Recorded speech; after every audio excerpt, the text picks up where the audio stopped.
Welcome, everyone, to Constructed Chaos, where we run our D&D live streams every single Wednesday at 7 p.m. Central Time, and where tonight we are running Episode 1 of Echoes of the Scar. I'm very, very excited about this campaign. I hope you guys are as well. If you haven't seen any of our other campaigns, you don't have to.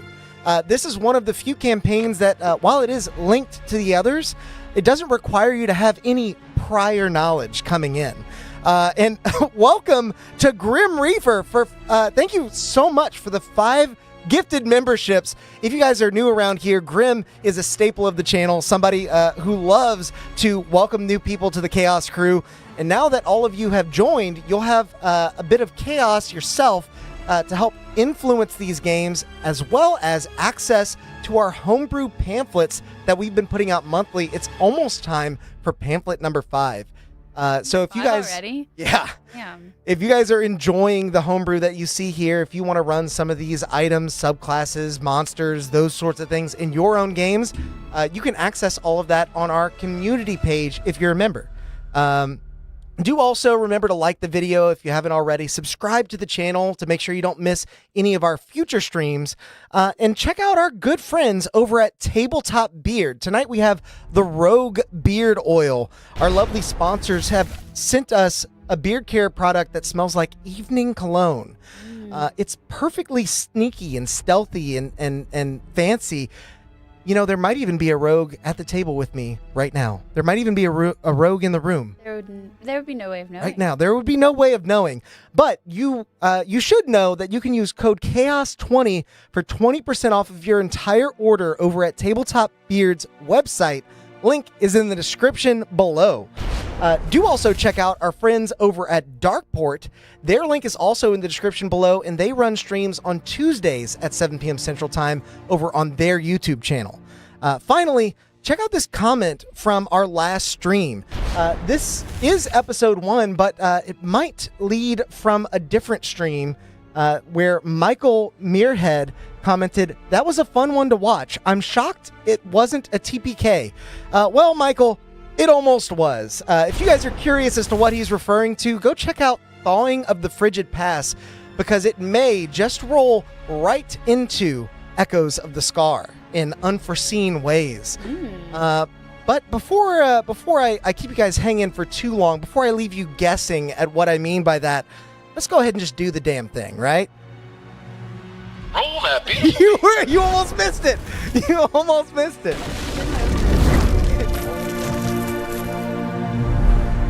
You can still remember the day it appeared.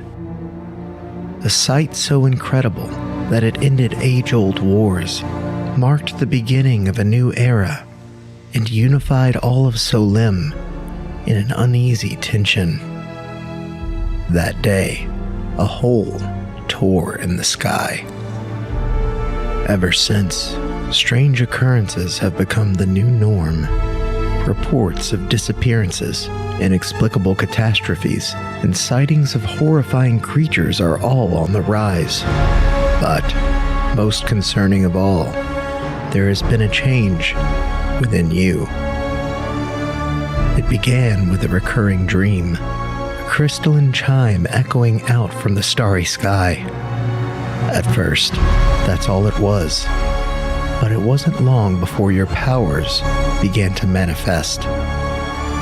You might have thought to hide away your new psychic abilities, or perhaps you fully embraced your psionic gifts. Regardless, you must uncover what has happened to you, and what mysterious force lies beyond the echoes of the scar.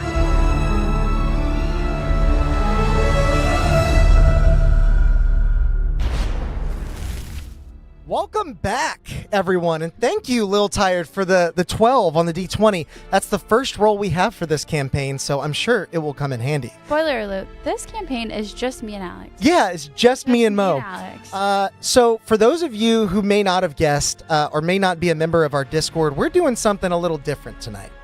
Tonight, we are running our characters' introductions one-on-one without the other characters knowing what we're talking about.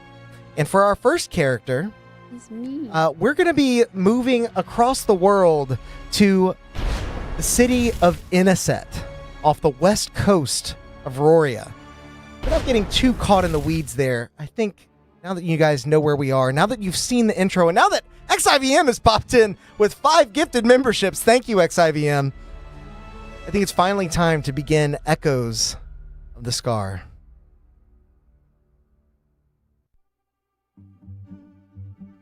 You walk the fractured streets of Inniset like a ghost that refuses to leave.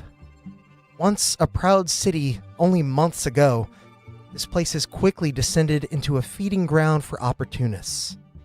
Your old crew thrives here, looting the lost, bleeding the desperate, but you don't. Instead, you keep your hood on low and your pace even. A little gnomish boy watches you from a broken window as you pass, his eyes sunken and silent. You left him food, just a bit, yesterday. Tonight, he just waits. Nearby, perched atop a pile of rubble to your right, half draped in shadow, a man lifts his head just slightly. His hat brim tilts upward, and you recognize the curve of his nose before anything else. His gaze lingers on you, blank, unreadable, and then drops, as if uninterested. You pretend not to notice as you continue onward. But Morgan, who do we see here? Okay, so you guys, I'm so used to talking to so I'm going to talk to you guys. You should know this too. You guys are going to see a very small humanoid creature. You can't really see much of their features because they are cloaked in shadows. Here is her mini. Ooh. Really bad at this part, but this kind of helps to give you a little visual. She's got some leather armor and everything's very dark, but her leather is well oiled. She does not squeak. Got it. Important to know. No squeaks. No squeaks. She wears a very dark, wide hood that kind of obscures her entire face. It's very hard to tell any of her features, and she also wears a face covering. That is kind of like a worn cloth, like a linen cloth almost. Yeah. Whoa, Daniel Struve. Daniel Struve, 20 gifted memberships. Thank oh my God, dude, you didn't have to do that. Thanks, Daniel. Thank you so much, man. Welcome to the stream. I hope you're having a great night, and welcome, friends, to the Chaos Crew. Welcome to episode 1 of Echoes of the Scar. I hope you all enjoy. Brand new one. Yes. Yeah, so Whisper moves very kind of with the flow of traffic, but also like on the sides.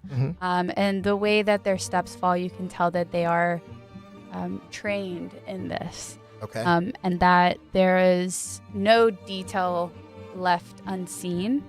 Like she notices everything. Very perceptive. Yeah, down to like her outfit. That like the way her sword or her rapier and her daggers are like holstered is in a way that like she can get to them quickly. She can get to them quickly, but they're also not clanging around as she walks. Like her rapier is sheathed in a leather casing on her back, and yeah. So just also, chat. You guys, this is my first time ever playing a rogue, and I do not understand sneak attack. Oh yeah, you do. You'll get it. You'll get it. But I think she's a really cool character. Yeah.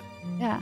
So, as Wisp continues down these broken streets, a whistle breaks the stillness. I can't whistle, but sharp, familiar. You turn, and the figure you saw before is standing in the street now, walking towards you, boots crunching through soot. Is he looking at me? You know, Wisp, I've seen your tricks before. Don't matter what skin you wear so long as you dress in the same ratty clothes. The human, Clint Brelick, picks something out of his teeth with a small knife. You imagine you might be able to take him by yourself. After all, you have a few new tricks that he hasn't seen yet. But he's smarter than to have come alone.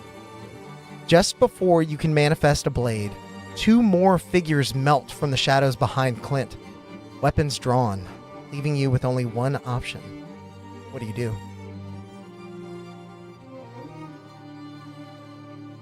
I look at Clint and say in Thieves' Cant, because I don't want to draw attention to what's happening around us. Like, I assume it's like bustling of people, or it's kind of I wouldn't say bustling. There are people around, but most of them are they might have had lives a few months ago, but many of them are reduced to living in squalor. Okay. Or less beggars at this point. Then I won't use sneak attack. Okay. Thieves' Cant. Thieves' Cant. Oh man.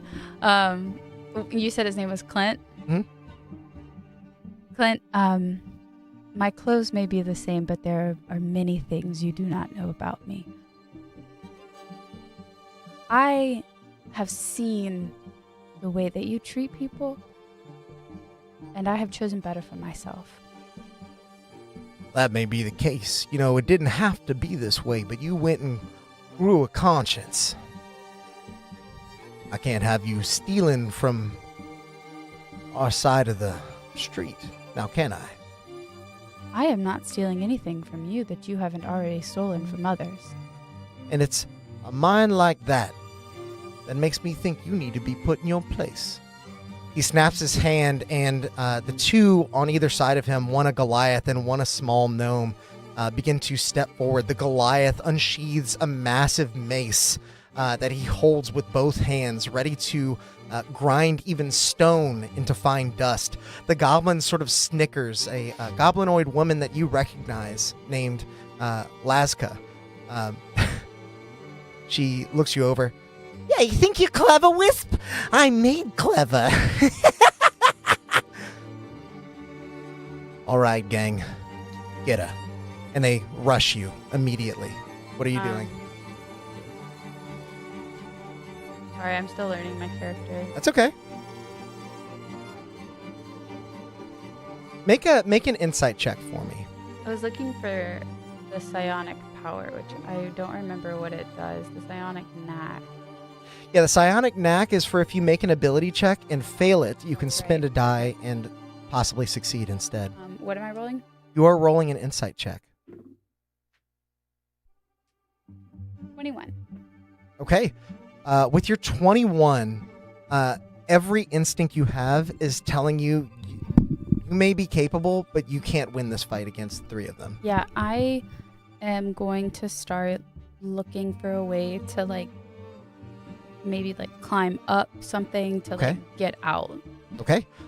Make a perception check for me. That was going to be my first thing. I just didn't remember if I could slow them down with my psionic blades or... No, you don't have a slow weapon mastery or anything on that. Was this perception? Perception. And that you can use your knack dice for. If you want to expend. I can also use that dice. Yeah, you can. If you want some help from chat, you can do that. 14. Okay. With your 14, you're pretty familiar with the area, and you just sort of glance around really quickly to reaffirm exactly where you stand in the middle of the street. You see a couple of long wooden boards tied together to sort of form a makeshift shelter. You know that if you run it that fast enough, you can use it as a ramp to climb over some rubble and into a small alleyway that maybe has some cover for you. Yeah, I want to do that. And if there's any way that, as I'm running, I can, kick up some dust or, okay. Those little fireworks you can throw on the ground? Yeah. If I have any of those, I don't know if I would or if those exist here, but you might have a burglar's pack with some caltrops or something. Okay, yeah. Okay. Something like that. You take off running towards this sloped metal surface, and as you hit it, you see a small halfling man who's been sheltered up underneath, sort of peering out, looking at you. Up underneath the yeah. Inside joke, y'all. Yeah, sorry. He hurtles up. She hurtles up over the top of the ruins of this stone wall, and as you crest the top of it, make an acrobatics check to see if you can turn around and good dice. Hurl your caltrops in the direction of these people. 25. Okay. with Rogues a are 25. good at everything. Yeah, they're quite good at a specific set of skills, just like Liam Neeson. Yes, pocket sand. Little tired sand. Your caltrops spill across the ground as your pursuers attempt to track exactly where you're going to end up. They don't dare follow the same path that you have taken. You see them as they step across the caltrops, sort of home aloneing it as they tiptoe. Ooh, ah, ooh, And once I get to a place that, like, I'm kind of out of sight, I am going to change my appearance. Okay. And I want to change, like, I'm a shapeshifter, but I don't think that allows me to change my clothes. Exactly. But And that's kind of what he was saying. Have a disguise kit. Okay. So I would like to change my appearance to something that I specifically know Clint has never seen, which I assume would maybe be like a tiefling. Like, he's probably never seen me change into a tiefling. Yeah. I would assume. I'm going to say for this, make a performance check. Okay. See how believable And your I'm gonna disguise try to, is. like, just, like, take off my hood and, like, you know, disguise it as best I can. Got it. I'm rolling hot tonight. Oh, yeah. Love to hear it. 15. Good episode 1. Is it 15. Nice. As you climb over the wall and land on the other side, you allow your legs to absorb the impact for only a moment before standing upright, adjusting your posture, changing your form. What are you shapeshifting into? I think a tiefling. A tiefling is what you said. As you, I would do like a really common one, so I assume red. Yeah, red would probably be common. like a not dark, like a bright red. Okay. As you shapeshift into that bright red tiefling, trying to mask yourself a bit in plain sight, you throw off your hood, adjust your posture, and begin walking out of the alleyway as the other three come running up. And as they round that corner, they see a tiefling, which happens to be the species of people that recently attacked this city. I'm going to have you make an intimidation check. Yeah, I knew that. Yeah. It was a Oh, I know. conscious choice. So I have fancy things I can use. One of my 1d6. Wait. Sorry. I have to use Yeah, so you use one of the 1d6 and I add it. Add it, and you only expend the die if you succeed. Okay, I don't think I will, but I'll. That's 8 plus, what was this? Intimidation? The 10 total. So I don't think I've. 10 total intimidation. Yeah. As they round the corner, they see the tiefling, who maybe like kind of eyes them with a bit of ire in their stare. Your performance check was so good that they're going to stop for a second. You see Clint actually make eye contact with you. We don't want no trouble, sir. We're just looking for that girl that ran down here. You know where she went? Oh, yes, I actually saw her. She just went past that building over there, and I saw her climb up onto the roof. Make a deception check for me. As he kind of eyes you up and down, just looking for any signs that you might be. That was a very person rare she's Morgan accent you're getting. Yeah. A 16. Okay. Test that roll. Thank you. And he Happy to continues be of on that way. service. As Clint rounds the bend, you hear him call, Shorely, she's just up ahead. We got her now. And you see the Goliath sort of thudding past with the goblin riding on his shoulder. And finally, you're all alone.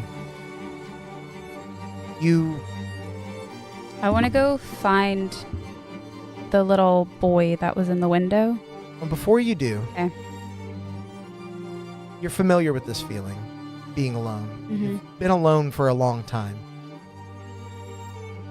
But this feels different. Don't make me cry over this character already.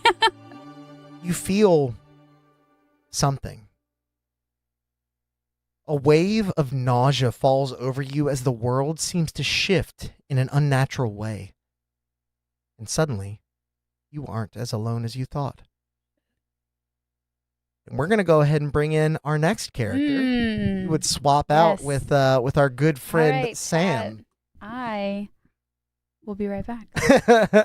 Now, we're going to leave the scene where we just were and move over all the way. All the way, quite far, to the city of Ashendel, a place that we actually have never visited on this channel. Not directly.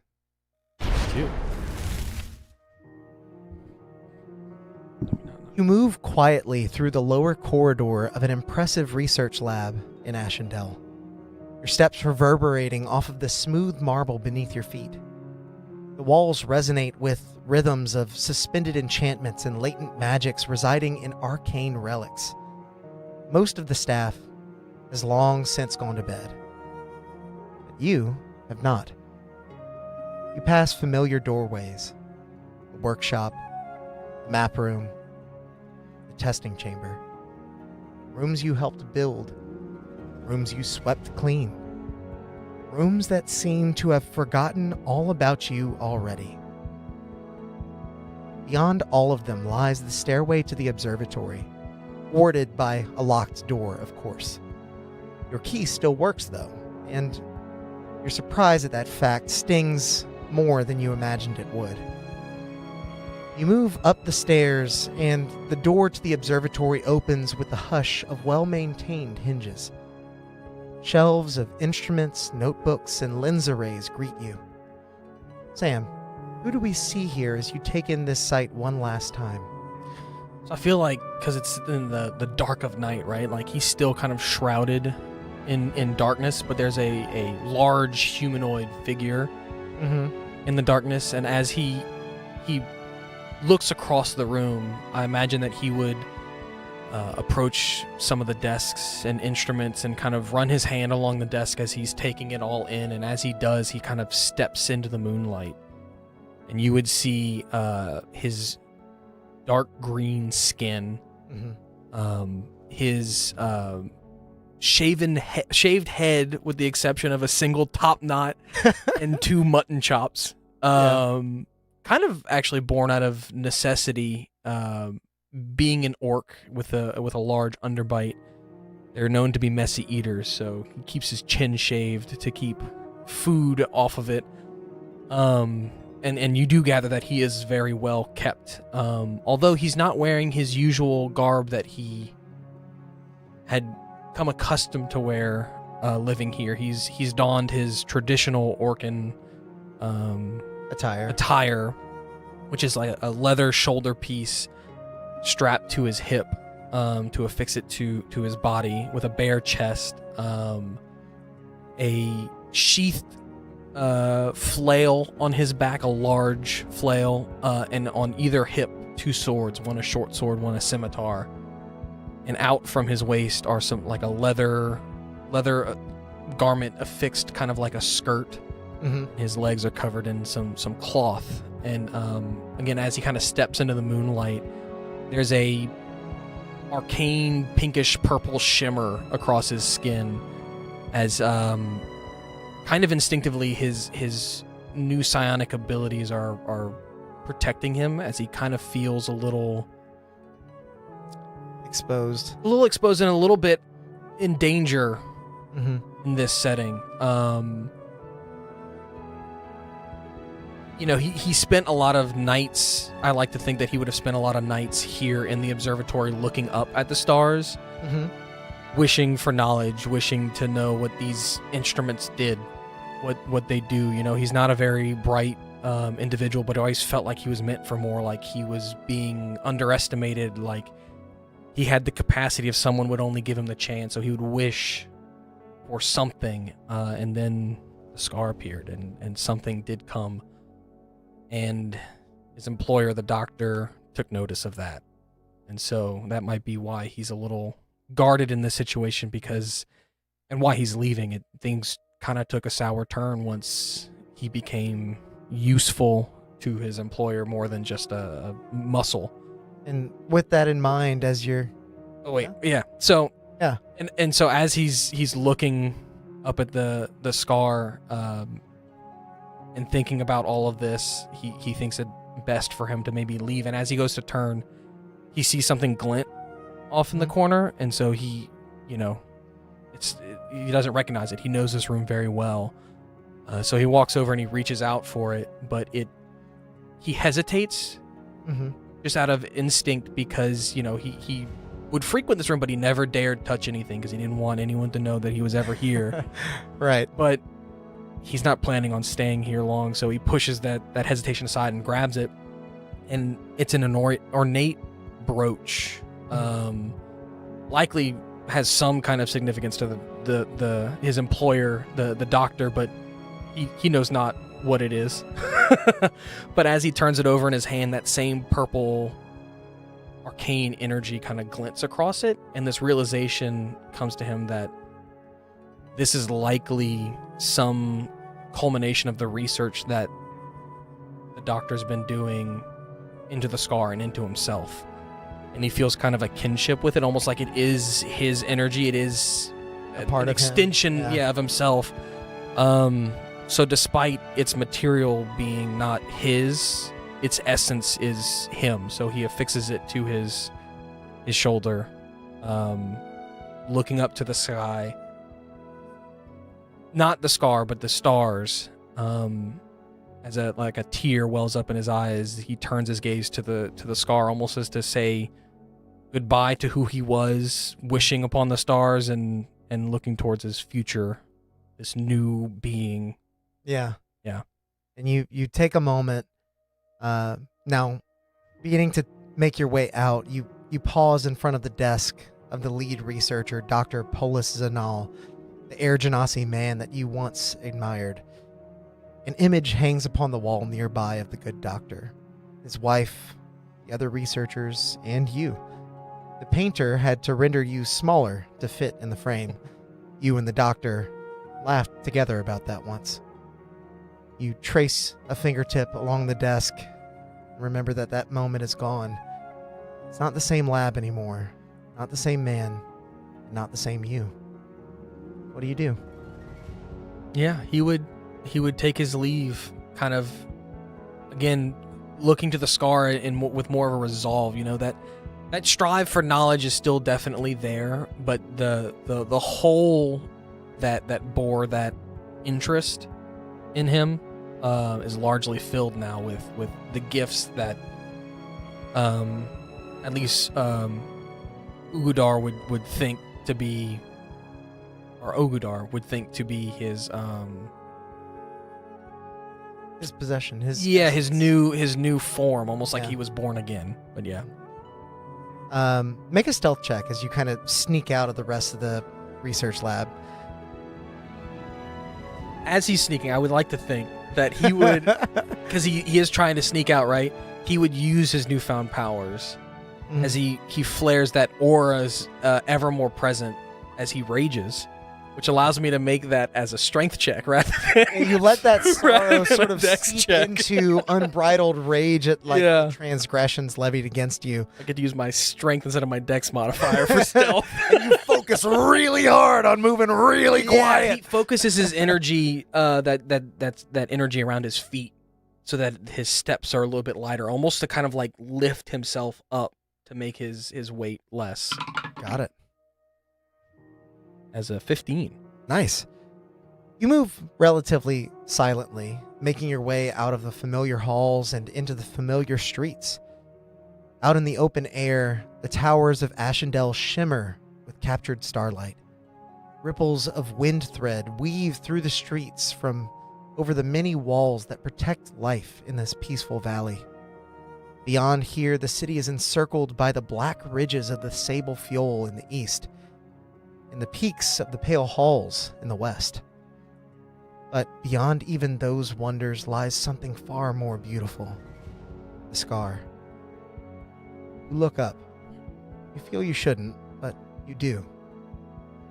A great wound, jagged and luminous, carved through the stars like a blade through flesh, with a gaping hole at the center.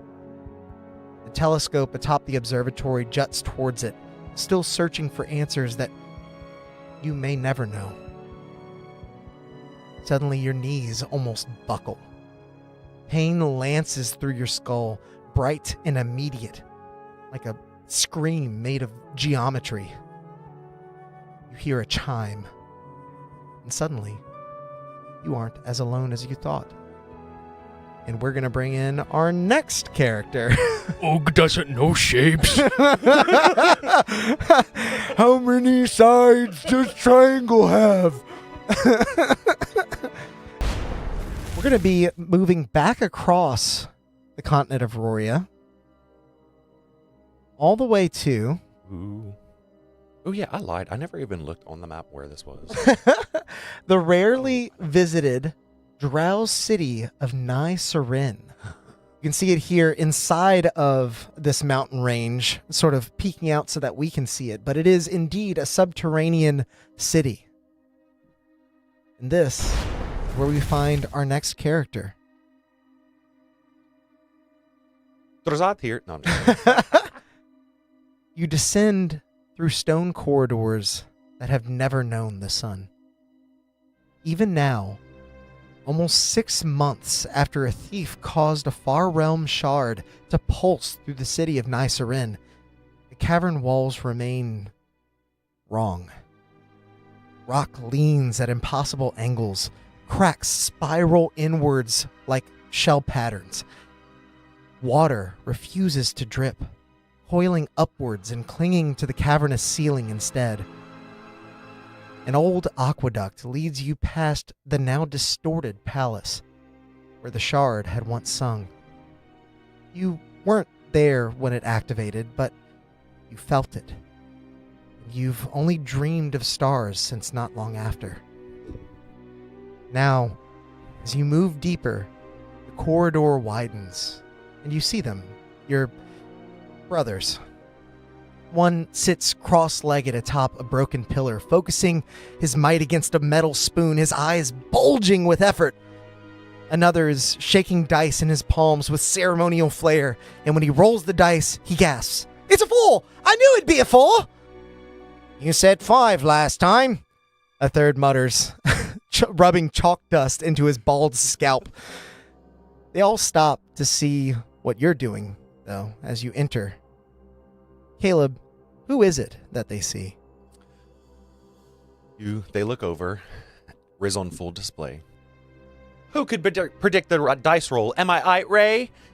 You see a drow, dark gray skin, half white, half black hair tousled around his eyes. The left side longer than the right. He's covered in modest adornments, a colored tunic under a light purple overcoat. A soft visage across his face with a single scar on his left cheek. A line that shapes almost into what would look like a mouth and then continues to go straight down his chin. Barefooted, he approaches his brothers. "How's the upside downy day, everybody?" Going good. Glad you made it back to us safely. You sure you weren't followed? You're talking to the greatest here. Of course I wasn't. Well, pleased to have the one the shard favors in our presence again. Perhaps some of your powers may yet give power to ours.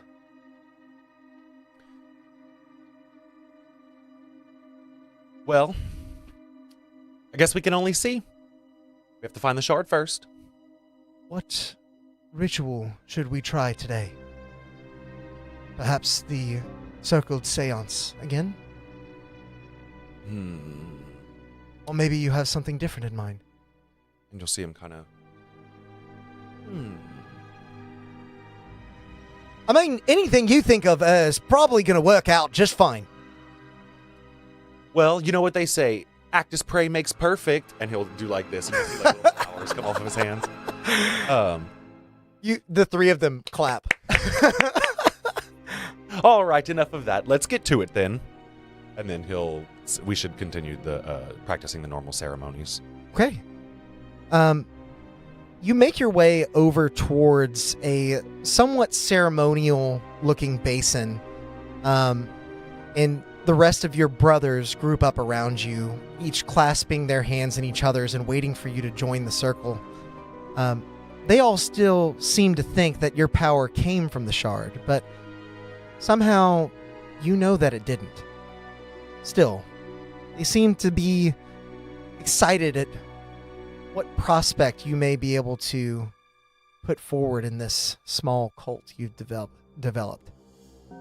So you kneel with all of them beside a shallow basin of water. Once used for gathering liquid from the dripping roof, now it reflects only stars. Not real stars, just glistening reflections of the wet ceiling.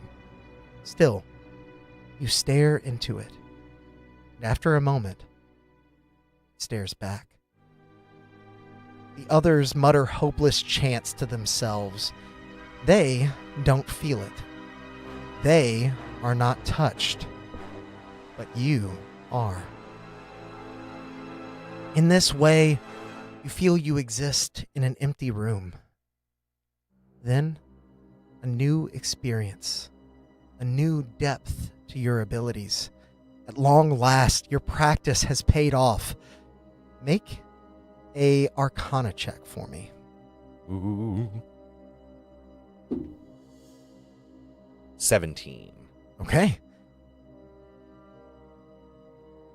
You focus on a singularity, a point in the sky where you feel like something exists where it shouldn't. In that way, you feel similar. You feel like you are a diamond in the rough. You are drawn to this presence, and as you focus in on it, you hear the voices around you fade, as do the forms that possess them. You feel the scar again. You see it. Your thoughts stretch beyond the stone, beyond the Underdark, and then suddenly, you are not as alone as you thought. We'll bring in our next character. Ooh, okay. Okay, I'll be right back. I'll go get it. Chad, are you detecting a theme here, a rhythm? As our final player enters the room, I will give you guys our last look at our final location for this starting point of the campaign. Now we take a short trip just to the west, the capital city of Olskana, Keld, in the far northern reaches of this icy tundra country.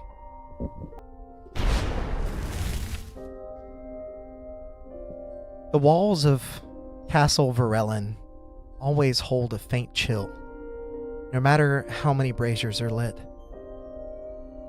Outside, the snows have gentled, and Keld's icy ports have finally thawed.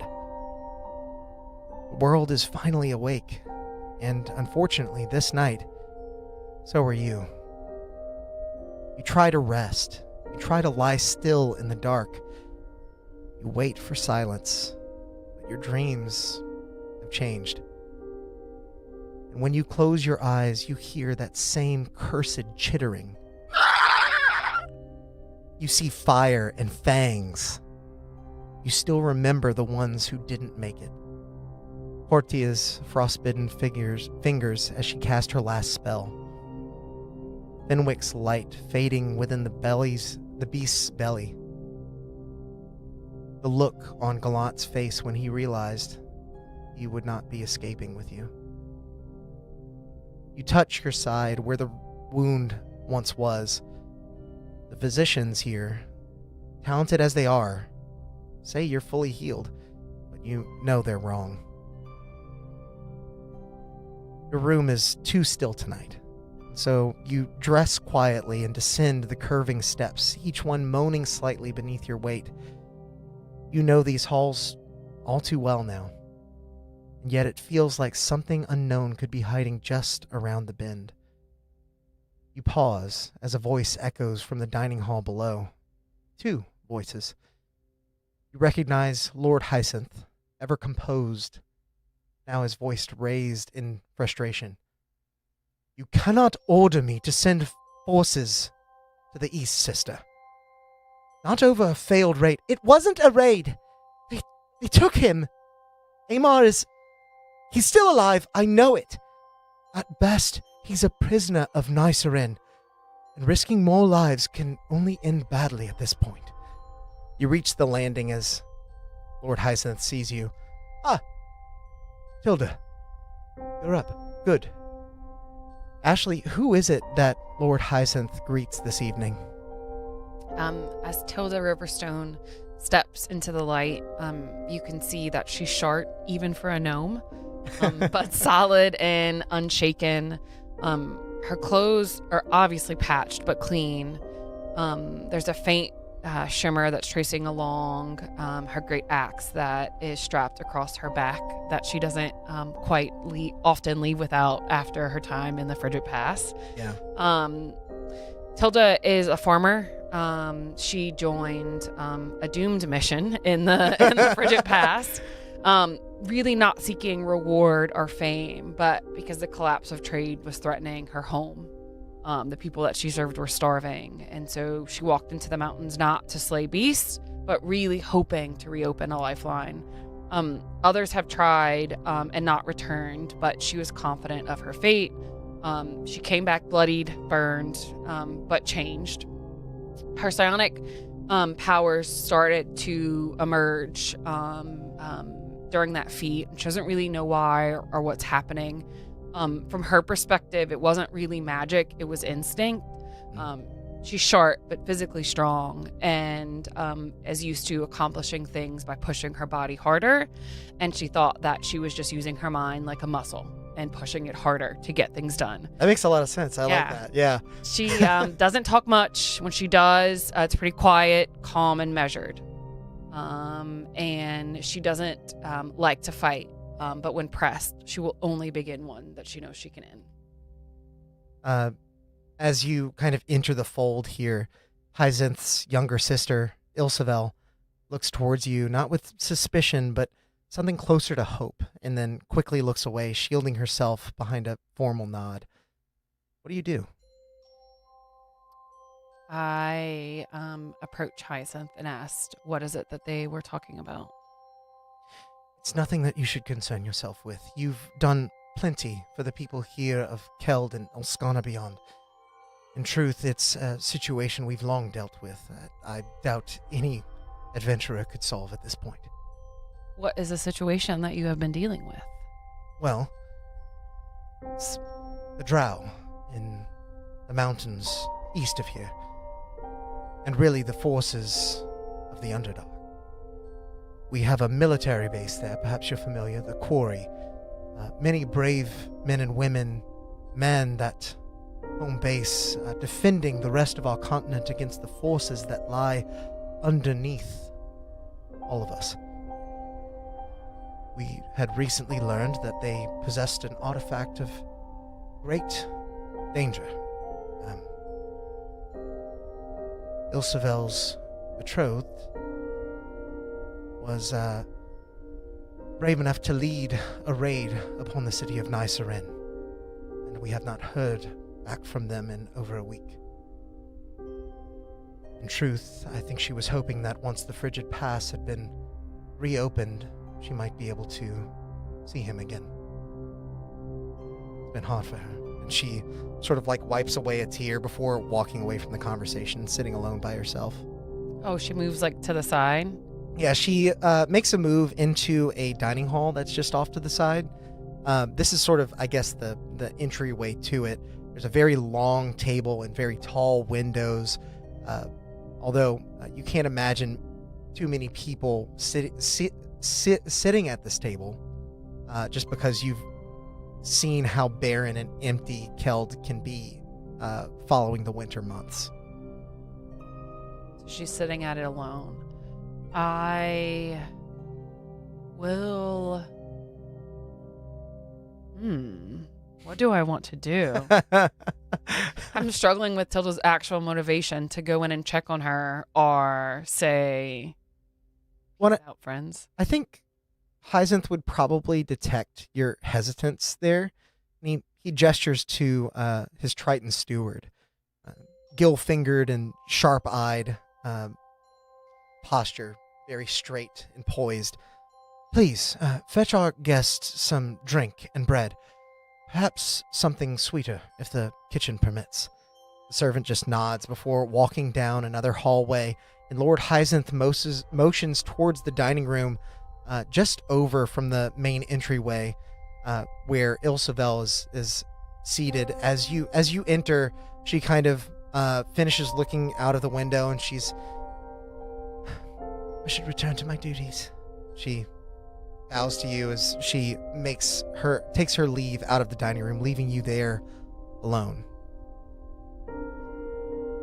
You sit at the long, empty table that she once sat at. The Triton shortly returns with some bread and wine in a fine silver vessel as Hyacinth finds his sister, and you can hear very low mutterings of that argument sort of resuming just beyond earshot. In here, you stare ahead at the snow drifting in the night past the high glass windows. You were a hero. You finished the job. But for what? What good is this odd power if it can't save everyone? Then a sound. Wind throws itself against the castle's front doors like a desperate creature. It's the kind of noise you would ignore on any other night. But not now. What do you do? I go towards the sound. Okay. As you stand up from the table and begin to look more closely at the door that is shaking, rattling even in the wind, make an investigation check, even from this distance. Even from this distance? How sort of far focusing on it. You would be about 30 feet from it at this point. 12. Okay. You're trying to discern if it was indeed just the wind. It was a relatively strong gust after all, and you've been on edge. You feel a little bit of self-doubt. Maybe you're imagining things, but despite not rolling extremely well in your investigation, you push your attention towards the door, and because of that, you feel a pressure behind your eyes. Not pain, not quite. You just feel dizzy. You begin to breathe a bit heavier, imagining what could be just behind that door. The wine tumbles over and spills across the table, staining the linen deep red. And suddenly, you aren't as alone as you thought. A low chime echoes, your breath hitches, and you are somewhere else. Suspended in a vast, starless sea of endless shimmer, a glimmering void where time folds gently in on itself. You float, not falling, not flying. You are aware of your form, but it is light, fractured like a reflection on rippled water. Around you, 3 other figures drift. You recognize none of them, but somehow feel connected to Okay, them. Katy Perry, calm down. I am an astronaut. Their thoughts brush against yours. Their presence resonates. And then a voice comes. It is not spoken. It rings. A deep, crystalline tone that reverberates within your chest as though your own mind is singing it back to you. Heed me, echoes. Echoes. From beyond, the unknowable presses in. Already they reach. To bend, to break, to corrupt. You must protect her. You must save him. The vision trembles like disturbed water. A rupture forms, a jagged, oily tear. Through it, something grotesque crawls, a hulking creature with a gnashing maw, hooked limbs, and writhing tendrils, bursts through a set of double doors, the entryway of Castle Varellin. You hear a scream. Hilda, instinctively, your body surges forward, not by choice. Your hand reaches for a weapon not yet fully formed, and you pull yourself from the vision as reality warps around you. And so does the space around Wisp, Ogudar. Okay, I love that. 'Cause my name is Whisper, but his name is Dynamic duo. I wondered why you paused. Each one of you is now surrounded by ghostly distortions of each other. Faint figures, almost real, overlapping with their surroundings like light through a fractured lens. The creature exists in all of your locations. You scratch at your eyes, but this is no dream. This is a battlefield shared by thought. This is how it begins. Roll for initiative. We did get an item, by the way. I don't know how you want to introduce that. We have a Wand of Pyrotechnics. Wand of Pyrotechnics. Who gifted that? Grim. Grim. Let me know which character you would like to receive that item. That we're under very special circumstances here, being worlds apart. So I need to know where that one's going. But while all of you are rolling for initiative, we're going to take a quick break. Okay. When we come back, we're going to have one of the most interesting combats that I have ever run on this channel. Stay tuned. Don't go nowhere. Bye. It's terrifying. Oh, terribly sorry. I didn't know anyone would be here while the stream was running. Give me a moment to tidy up. It's much better. Well, while you're here, we might as well take a moment to thank all of our members for supporting the channel and bringing this stream to life.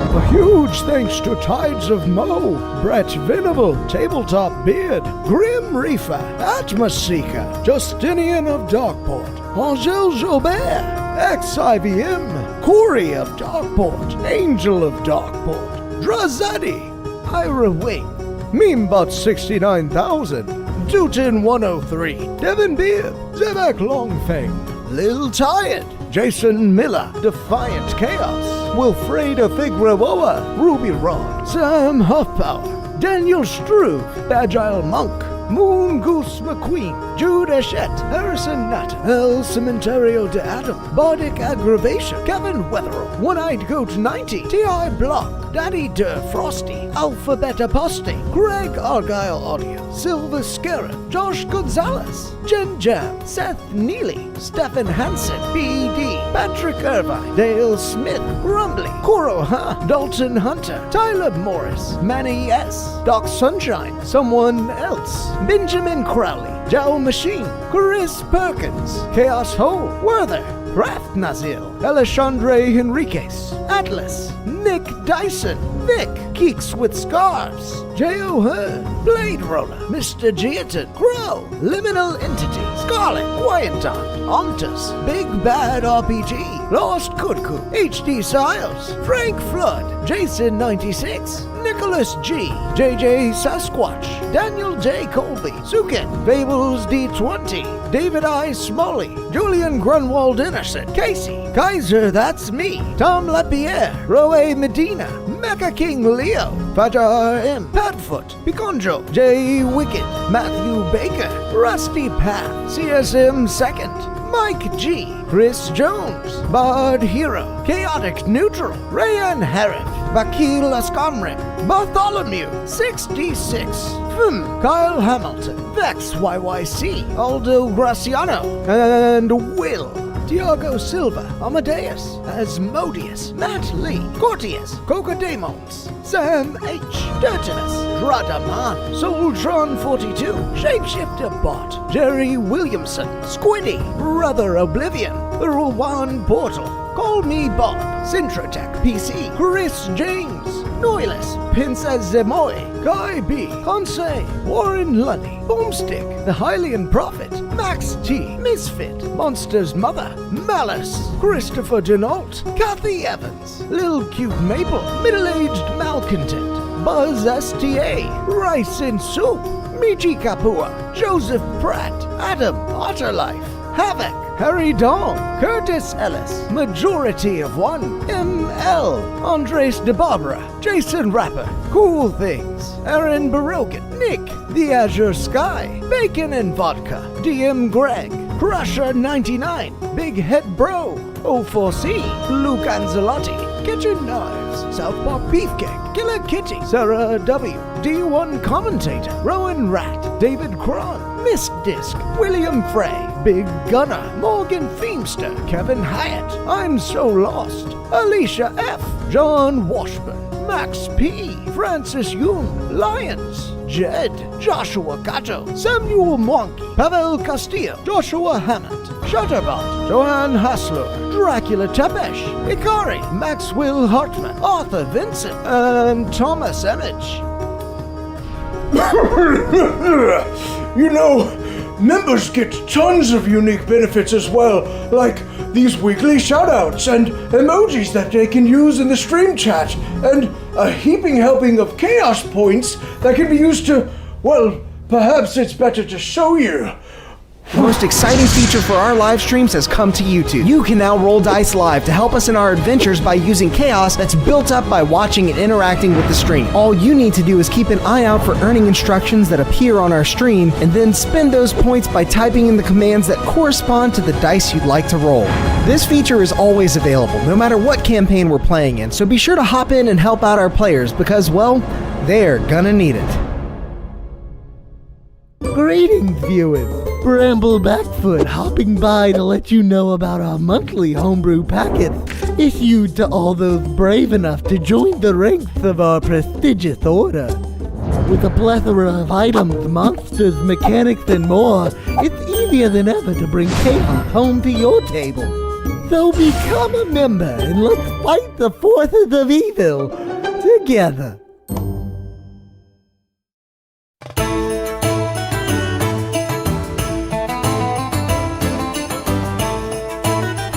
Thank you, you're all too kind, and the drinks are on me tonight! Ha ha ha ha!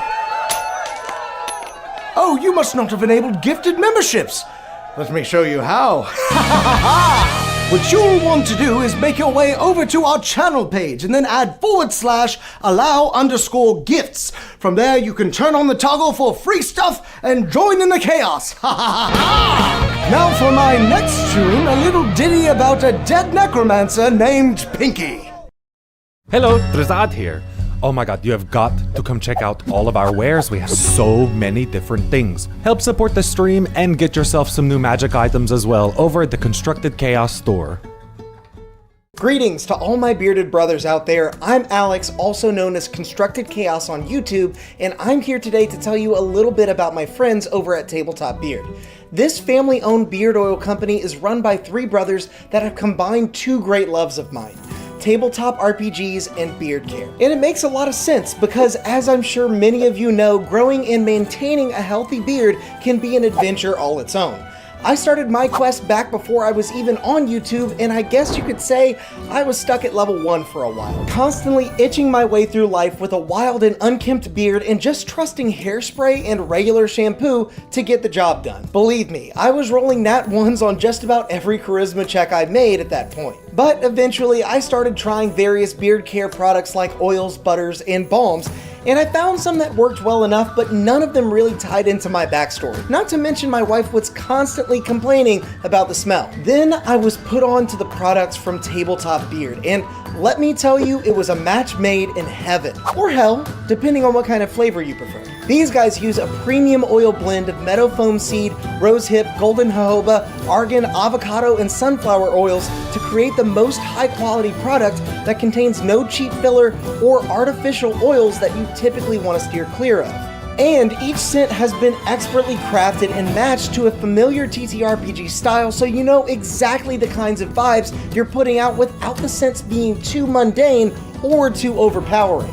To top it off, all their products, oils, butters, and balms are made in small batches, so the quality control is top-notch, and so is the customer service. They're always looking for new ways to meet and exceed customer needs, and I've even heard that they have some new ideas cooking up behind the scenes. So consider this your session 0 and take some time to check out Tabletop Beard today. Truly, they're the only starting equipment that you need for your own successful beard care journey.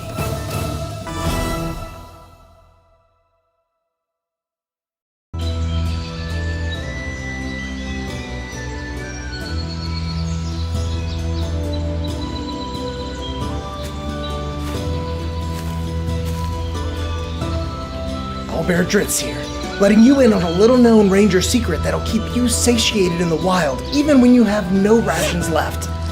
Ew, not that. I'm talking about subscribing to the channel and hitting that bell icon. It's easy to miss the signs of a stream going live if you're not prepared. So make sure to do that and... What was that?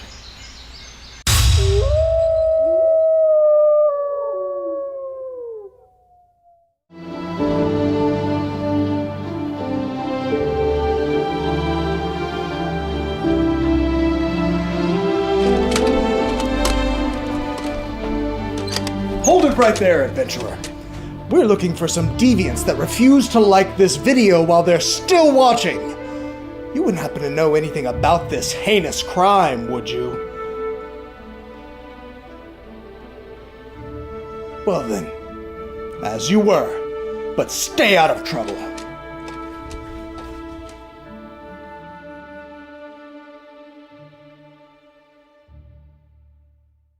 In a world of darkness exists Jeramentum, a beacon of hope in the realm of Terra. Our heroes, all with unique pasts, live here and are connected by a common destiny to protect the dream. Welcome to Darkeport, an actual play production company. Our inaugural dark fantasy D&D campaign, Gold, Green, and Red, is inspired by the lived experience of War Medic and GM Angel Gamble. Subscribe to us now on YouTube. Live episodes stream every Tuesday at 7 p.m. Central. It appeared out of thin air when they found it, as if by the will of the plains themselves. A curious and mysterious bauble that has turned up time and time again throughout the ages. Some have studied it all their lives, hoping to unravel its uniquely fascinating magical properties. Many more have used its power for their own, though all falling victim to fate in the end. Now, it calls to you. By chance, by destiny, by desire, it matters not. It calls to you, and it calls to be cast from your palm, so that it might deliver unto you the unknown wonders held within.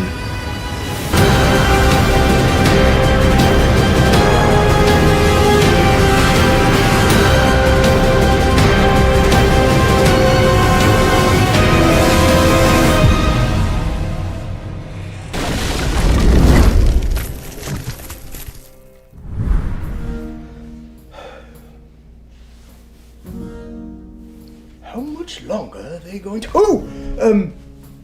excuse me. Are they still not back? Wait there just a moment. I'll fetch them for you. The little chaos gremlins. You have people waiting, you know!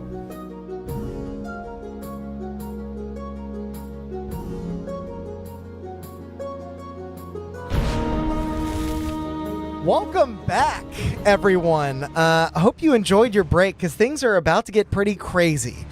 If you haven't seen already, take a look at our table setup here. We have terrain for every location of each of these adventurers. And at each location, the creature or some form of them has spawned, and they'll need to fight them together from different parts of Roria. So now that you guys know how this is going to work, we rolled initiative off of the break. I'm going to remove this so you guys can see a little bit better.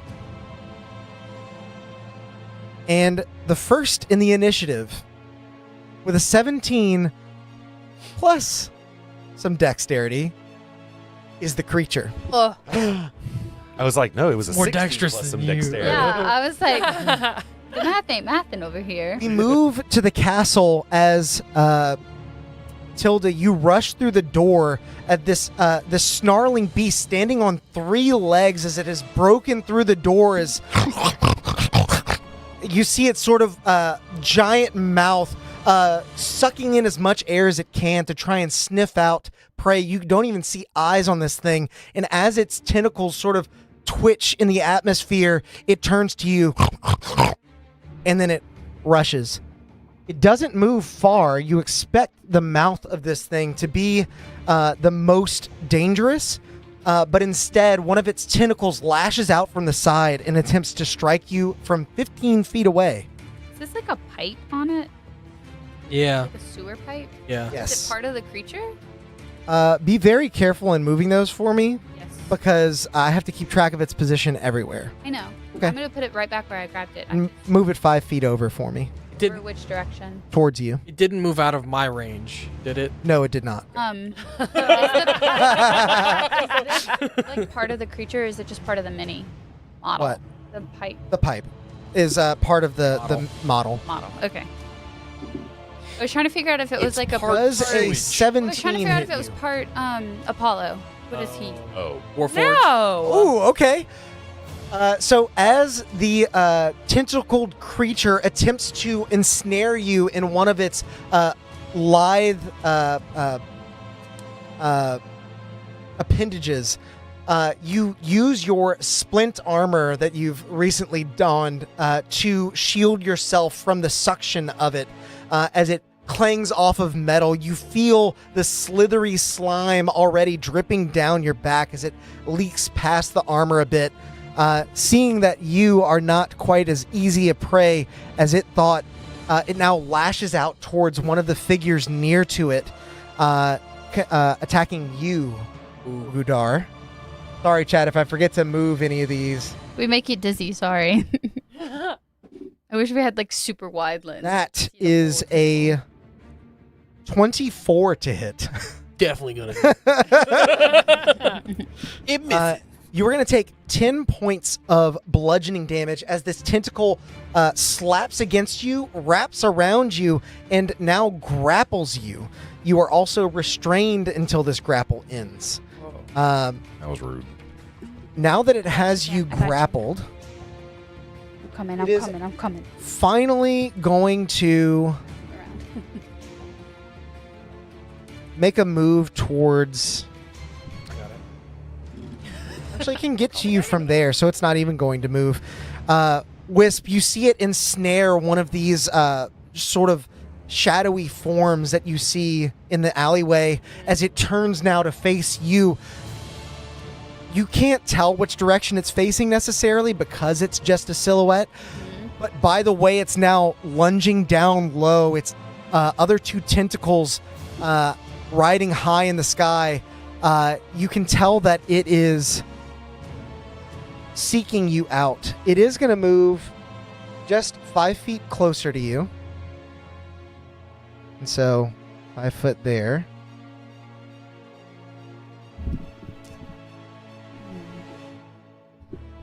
I foot here. I remember how my character 5 worked. foot there. And it is going to make a bite attack at you as it lunges, still grasping that other form in its tentacle. That is a 17 to hit. A hit. Okay, you take 16 points of piercing damage, and you need to make a Constitution saving throw. Oh no, I'm not As its a healer. massive jaw nearly I don't know if any of engulfs us you are. in one bite. True. 16. Okay, with your 16, you unfortunately are now poisoned. You will be able to repeat. This is gonna be a one shot. You'll be. It could be. You'll be able to repeat your saving throw. Every 24 hours.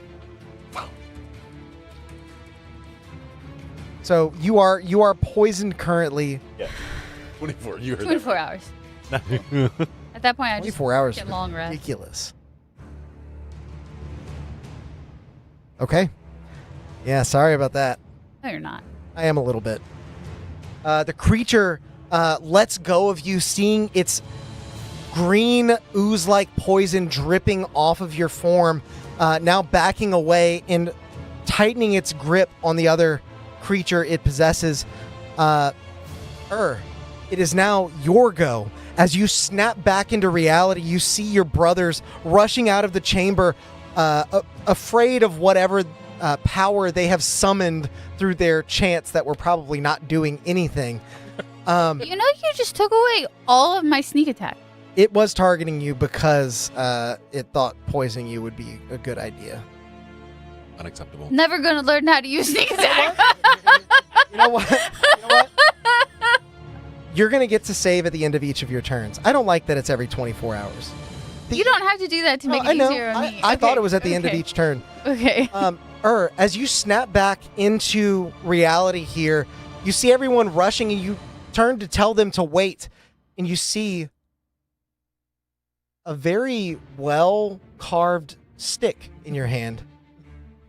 What do you do? There's a stick in your hand. You don't understand. Where did this come Toss it from? over your back.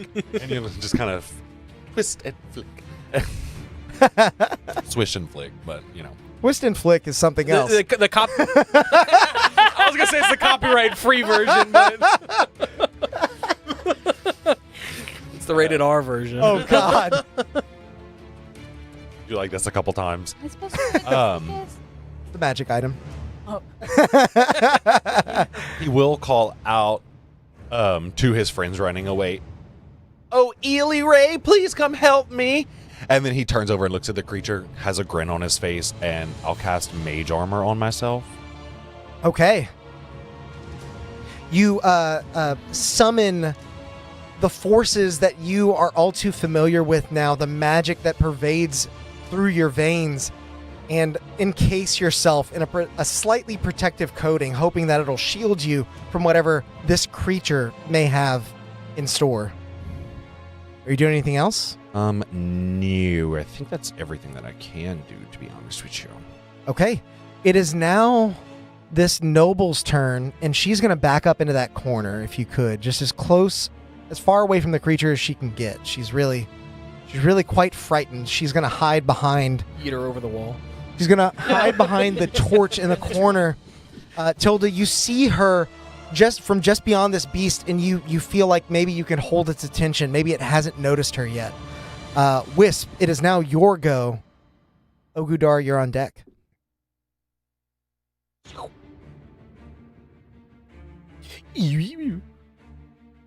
Quick question. If I do something... Okay, if I hit it with my rapier, and then Vex would give me advantage on the next thing. Yes. If I break the poison condition, would I still have advantage, or will my advantage be wiped out because I have... No, it's advantage on the next... So as long as I'm not poisoned by the next one, I will... Exactly. Okay. All right. So if you're ordering your attacks to where you'll get the advantage on the next turn, that's probably the right idea. Okay. Yeah, so I'm going to hit with my rapier. Okay. I do have a disadvantage. You're rushing in on the creature. You all see the silhouette of this brave, relatively small individual rushing in. Does it seem like the shadowy creatures are allies to me, or I can't really tell? They're attacking the same...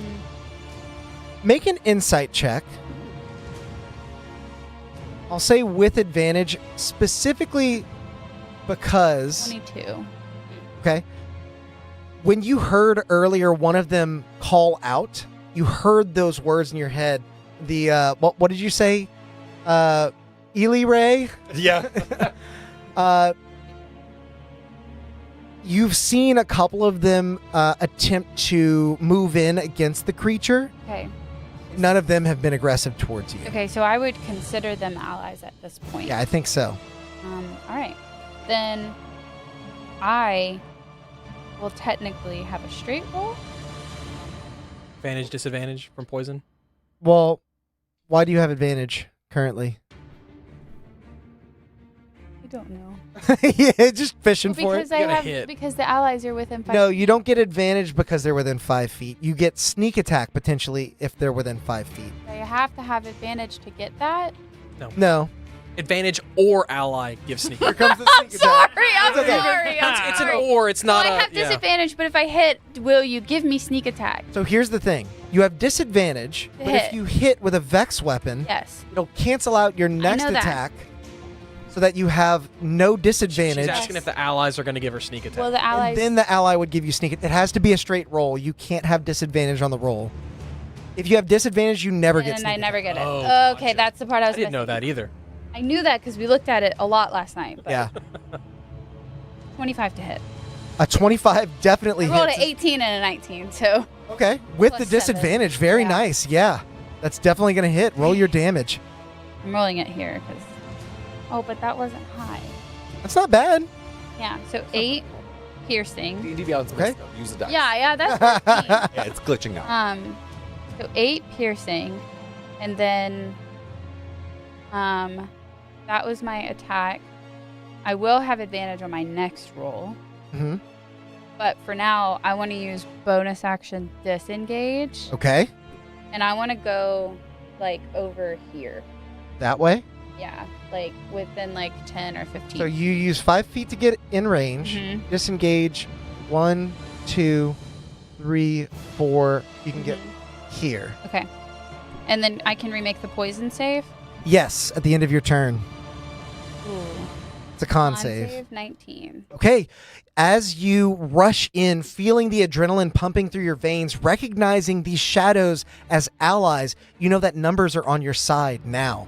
You rush in against the creature, jab it with your rapier, and as it tries to lash at you with one of its tentacles, you use the rapier's flexibility to propel your lithe body up and over the creature.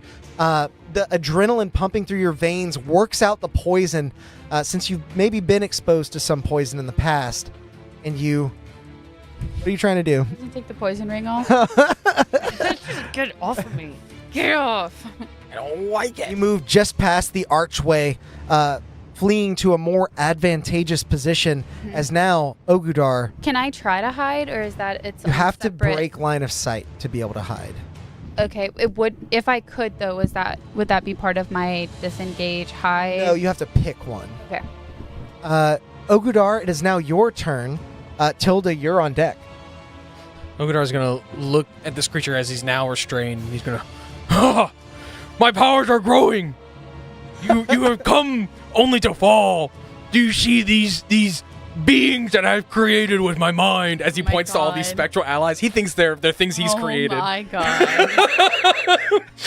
The beast, He's like, this is your downfall, trapping me with you. surprisingly, you hear the beast respond in your mind. Yeah. As you are lashed by the creature, it holds you up to its face, opens its maw, and as it breathes out, you hear, "Not you." Yes, me. As he pulls his swords out. He pulls his 2 swords out. He's gonna bonus action rage, and this psionic energy resonates around him and kind of like creates this slight buffer between him and the creature. Okay, He's gonna get 4 temporary hit points from that, nice. and then he's going to reckless attack, negating the disadvantage he would get from restrained. Smart. It's a straight roll on his. It's already going to have advantage on you. Might Yeah. as well. on his short sword attack. Okay. That is a 16 to hit. 16 exactly hits. Perfect. As you swing your short sword, the beast appears to move out of the way, using its own tentacle to misdirect your attack. But you're a bit more cunning than that. Even though you've been holed up in a place where you couldn't exercise much martial prowess, you redirect the blade at the last second, slashing against its face. I gotta activate rage, so it tells me all the things that it does.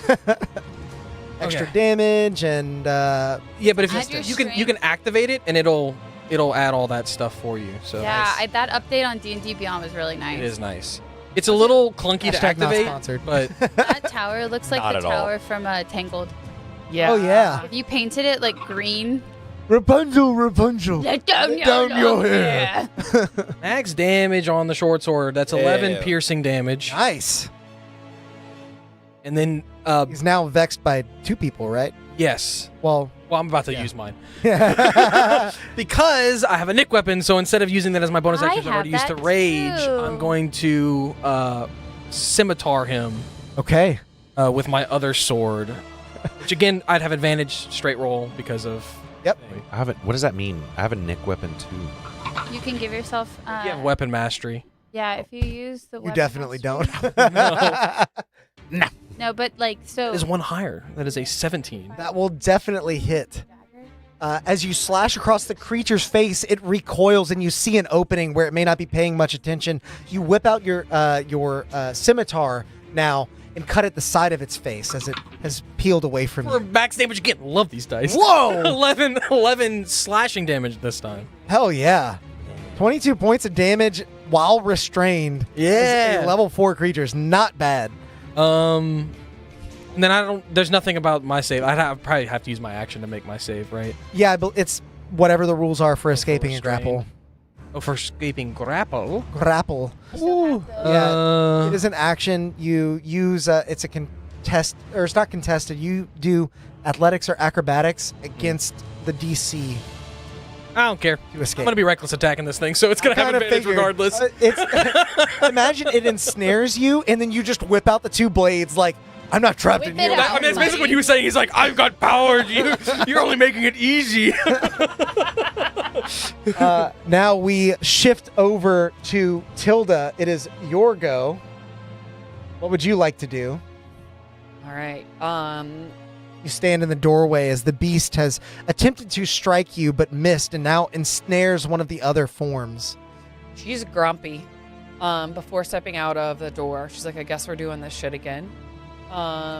And Oh, here we go again. yup, she walks up right in front of him before she yields her great axe. Okay. Yeah, she will have trouble getting through that door with the tall weapon. Yeah, she did it. She squats and then shimmies through. Yeah. She's essentially. She's the best at limbo, and Yeah, don't she's you forget essentially it. on the ground. Yeah. Yes. You So all- I don't know the if you rest of noticed you- in our other campaign, his character all the time just lays down. I go Have disadvantage. So you're essentially doing the same thing, except you're just very short. What the rest of you see is this very small creature that, if you hadn't seen their form in your dream, you would imagine to be a child walking towards them and then just sort of squatting for no reason as they cross the threshold of the door that they can see, but you can't. They don't know what I'm walking through. As she gets up close to him, she's gonna wield back her great axe, and I'm assuming I can see the damage being done, right? Yes. I can see that like something's happened to its face. Yeah, you can see as it is struck, less that you can see its form dissipating, you see it recoiling at the attacks. Its movements are erratic, but you're a fighter. You would recognize the pain of a wounded animal anywhere. And so my goal is to hit that one, sort of like pulling back and going Okay. at its face. You charge in, great axe in hand, hoping to divert its attention from the noble hiding in the corner. Hypothetically, right now, am I within 5 feet of any of their shadows? Any of their shadows? They don't cast shadows. Well, the people that I've been seeing. Oh, sorry. I thought that was like a mechanic. Would you be within 5 feet? You would be within 5 feet of Okay, that's all I needed to know. Thank you. 23 hits. 23 definitely hits as you swing that massive axe with a lot more gusto than one would expect of a gnome. Bring down the hammer. Roll your dabblage. And roll it I'll well. roll once and add 3. Yes. And you actually add an extra 2 because of your great weapon master feat. I just keep dropping. Does it not already calculate that into it? Maybe it does if she's rolling on the thing, but Okay. it would not Look, calculate it into the. So it would be plus 3 and plus 2. I guess. Should be because she's got a +3 to strength. That makes Yeah. sense. Great. That's wonderful. Something. We got dice rolls, and is that? Oh no, it's a damage dice. Aw. Yeah. I was like, six is also not that's bad. a D12, Ashley, but it was damage. Yep. As you wield your great axe, you have just a moment of hesitance as you power through your swing.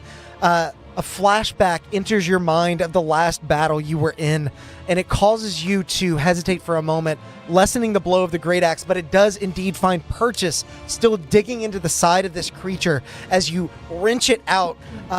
You do not see its shadowy form recoil. Instead, you see guts spill out onto the floor.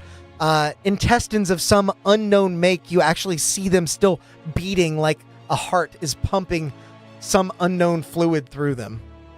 Ew. Wonderful. Are you doing anything else with your turn? I am gonna back up. I want to pull him into this dining room if possible. Okay.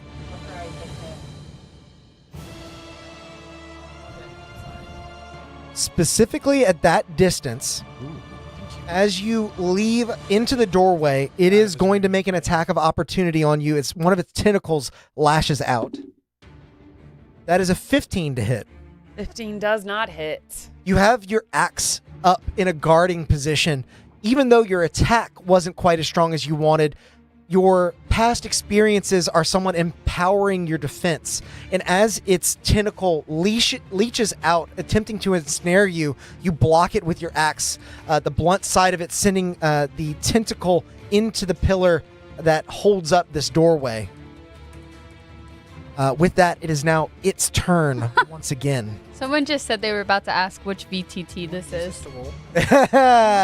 My favorite. Rolling that little thing. It is... Seeing that its last attack failed against you, Tilda, it is actually going to turn its attention around. You see it shift its perspective across the room, and you worry for a moment that it might be heading towards the noble in the corner.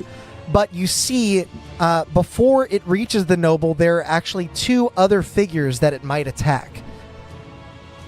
It's going to rush in towards so that's 10 feet over. He's within 5 feet of me. Wisp, he is entering your range. I'm figuring Good out work with this it. rogue shit, but sneak attack, I still don't really fully get. Everything else. Everything else. Chat said sneak attack's only once per round. I was like, is it? Damn it. Not once per... No, it's once per turn, not once per round. Yeah. That's Yeah. So yeah, if you're using Very an important opportunity attack, distinction. yeah. Yes. As it rushes over, it is first going to make a tentacle attack on I am going to take an attack of opportunity after it does that. You can do it now. I can do it now, and I have advantage. As it enters your range, you were lying in wait for this very moment. That's why you distance yourself in the first place. Your legs are already bent, ready to spring up as you go to jab your Dirty rapier 20. into it. That definitely hits. Roll your damage. 11. Okay, 11 more points of damage as you pierce into this beast's hide. A bit tougher than you might have thought, as it That's not right. That's right. expecting the surprise attack from you. It now lunges towards an unseen figure in that is an 18 to hit. You wouldn't really attack little old me. Did it roll your d4? No, but you don't need to. I was doing that because I thought it had stopped, like, responding. Does it actually hit you, Yeah, my With an AC's at 18? like an 11. I figured with mage armor makes it 15, right? Oh, 14. 14. As it connects with its other tentacle and grasps you, you're going to take 10 points of bludgeoning damage, and you are now grappled and restrained. I got you. Thanks, fam. Welcome, fam. While you do that, it is going to make a bite attack on you, Wisp. Is my turn next? I believe so. Yes. Put 'em here in case we need- Tries to make another bite attack on you. That is a 27 to hit. 19 on the To die. me? Yep. Yeah. I thought you were being facetious with that. With that, like, I'm not looking at You him. jabbed your rapier into the its lower jaw, And as you pull it out, it moves with a splendid speed that you weren't quite ready for. Oh, wait, no, it's 0 because I used Sentinel. Its speed is 0 because I hit it. Yeah, I'm saying it doesn't actually move. Well, its speed is 0. Its For speed the record. is 0. That is For that is the worth record. And not move. It cannot, but it can. Frozen. It can flail. Undulate. It can flail. So Wisp, you're gonna take another 16 points of piercing. Oh no, damage. I'm down. Oh, Are you down? Oh no. Oh, damn. That changes what I was gonna do on my turn. the other three of you see this form go limp inside of the beast's mouth as it sort of ragdolls for a second and then throws you down. Uh-oh. You could probably move now. Make a Constitution saving throw as well. Oh wait, I have a question then. So if I'm grappled by it and it's holding me, and this is also happening at the same time, can I feel this like spectral form? Like, is it a spectral form that I'm seeing? You can see it and physically interact with it. Okay. Yeah. 12. You are poisoned once again. But I'm dead. Well, you're down. You're unconscious, but you can be unconscious and poisoned at the same time. That's some bullshit. That's a rough life. Yeah. Oh, Justin. Not life. Justin. I came. I saw. I funded. Thank you, Justin. Justin, much appreciated, man. You did not have to give $50. Thank you, man. I really appreciate that. Good to see you here in the chat. I hope you're having a great night. I'm dead and poisoned. Yeah. Apparently, that's a thing that Things can are pretty happen. dire in episode 1 here, but I have a feeling they may turn around now that Justin has given you guys some extra luck in Never getting gonna himself learn how to use some the rogue extra well. points. It is now your go. What would you like to do? I will.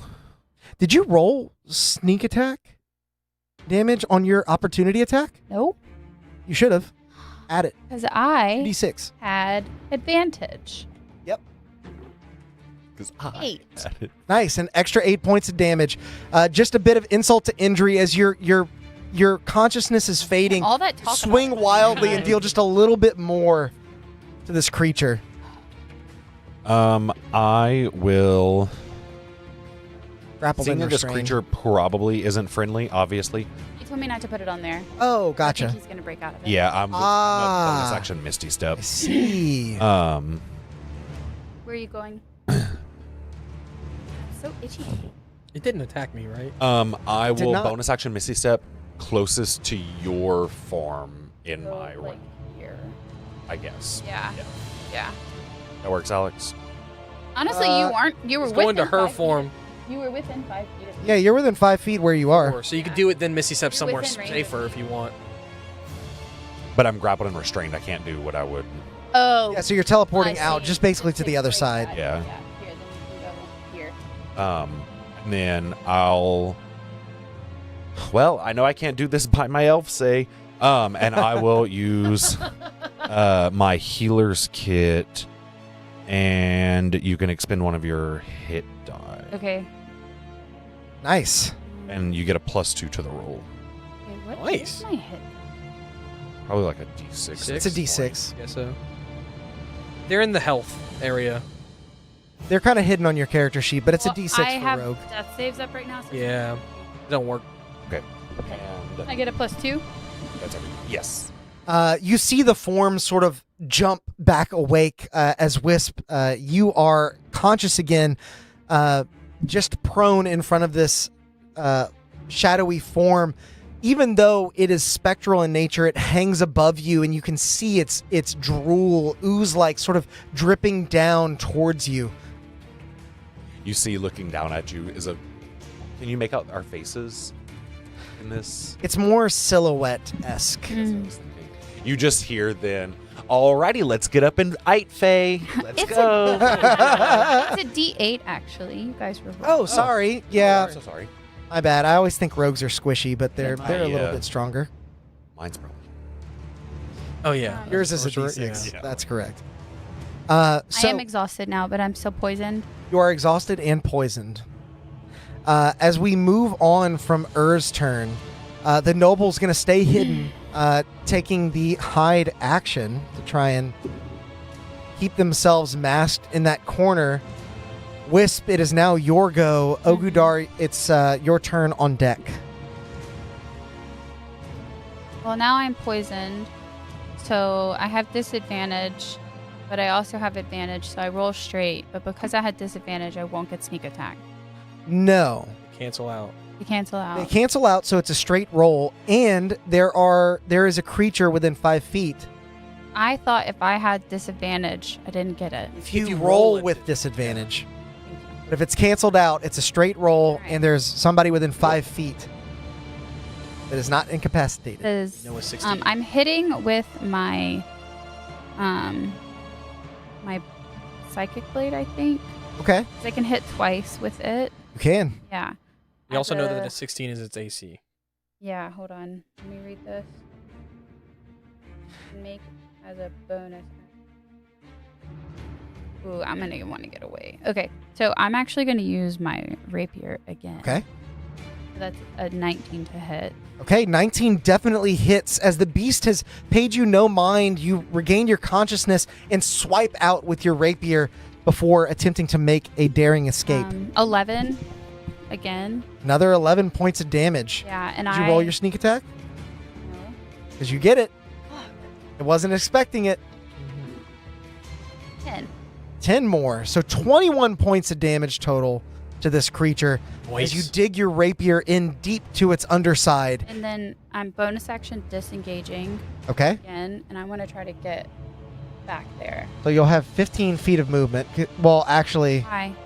because you're standing up from prone. I was prone. Yeah, because you fell. Yeah, you fell Oh, unconscious. Right. And then you're exhausted. So But you you would just only had. Oh, I was supposed to take things off of those rolls. Oh, it's fine. It's still hit.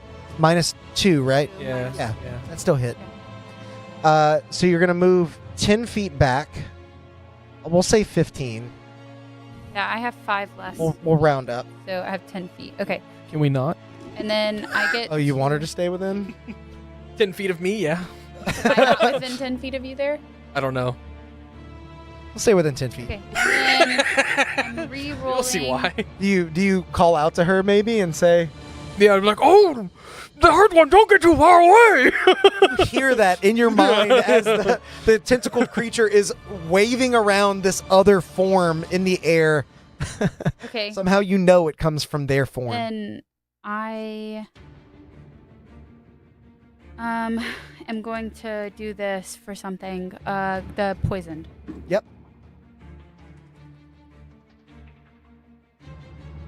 I'm gonna take a... I'm not taking a chat roll because I want to keep that, so I fail that. That's Okay. a 6. So you remain poisoned for the time being. Your body, already having been exposed to this, is worn down to the point where it can't quite work past the poison. No. Okay. With that, it is now Ogudar's turn. Tilda, you're on deck. At the start of my turn, a creature within 10 feet of me gets 10 temporary hit points. Hey! I can heal, but only if you're not dead. I'm not dead yet. Because you can't give temporary hit points to something that's at 0. Yeah. Flowing from this spectral form, you see a deep purple energy that then coalesces around you and forms a slight barrier, tinting the world in that same deep purple color as you gain 10 temporary hit points. As he goes, yes, my machinations, attack! He doesn't know what machinations means. He's just heard people use it before in context, so he's trying his best. As he starts stabbing at this thing with his swords again. All right. Yeah. Reckless attack for the straight roll on the short sword. That is a Great dirty use of weapon 20. masteries. That does hit. And I forgot to mention, as Wisp has scored that hit with her rapier and then pulled it back out, all of you see its form sort of slow for a moment as it bears down and almost collapses. You see its guts like spilling out all over the white marble floor of the castle. It's about to be one dead thing. For max damage, I don't know what's up. Oh my with dice. God. For 11 points of piercing damage. Outlawed. Again. It rolled a 5 for the temp on Morgan. It's just rolled 6 every other time. And then again, advantage from the Vex with Straight my roll. Nick. Nice. For An 18. 18 will hit. Oh, for only 7 points of damage. This time. Only 7. Slashing damage. My God, Ooh, you're Nat doing 20's in the damage. chat now. Whoa, a little tired. from You're sucking Brett. that 20. Oh, that's It's from Brett. Hold on, let me fix it. Wait, It's not rolling. Yeah, so it's we're being doing weird. manual. Brett Venable Brett? No, No. Odd the Bard. Brett Gidry Brett. Yeah, I'm sorry. Sorry, slightly less enthused to see Brett Gidry. I'm just kidding. Bud. I see you, man. So, are you doing anything else with your turn? I don't think I can. I can't do anything bonus action like to break this, right? It's an action to. It is an action to escape a grapple. Okay. Or you get bonus action Misty Step. I can't cast. I'm raging. I'm focusing on my barrier. Can't cast Working. spell. My machinations. Yeah. And yeah, all these things are created. It's a lot of brain power. No, that's it. All right. Attacked it, and that's it. Tilda, it is now your go as we shift in reality back to the castle. You see this weakened beast clutching one of the same ally it was before, as the other two have been dealing a bit of damage to it, bobbing and weaving. Can you like fact check me? If I use my heavy crossbow, then I could use the psionic strike after. Once each of you turns immediately after you hit a target within 30 feet of yourself. You can expend one side of your dice roll, dealing force damage to the target equal to the number Never rolled use plus arrows enough. Yeah. Right? Yeah. No, we don't. She should be able to. To do what? As long as you're within 30 feet when you shoot it. Yeah. Yes. Am I? Is that? I'm not good at the like math. Yeah, you're within 30 feet. Yes, because I really want to stay in that. You're like right at 25 right there. Right. So I'm staying behind the door because my goal is to piss him off, but also get him closer to me. I'm going to pull out my heavy crossbow Okay. and strike him. Okay. Roll to hit. That's a noble that's hiding in the chamber.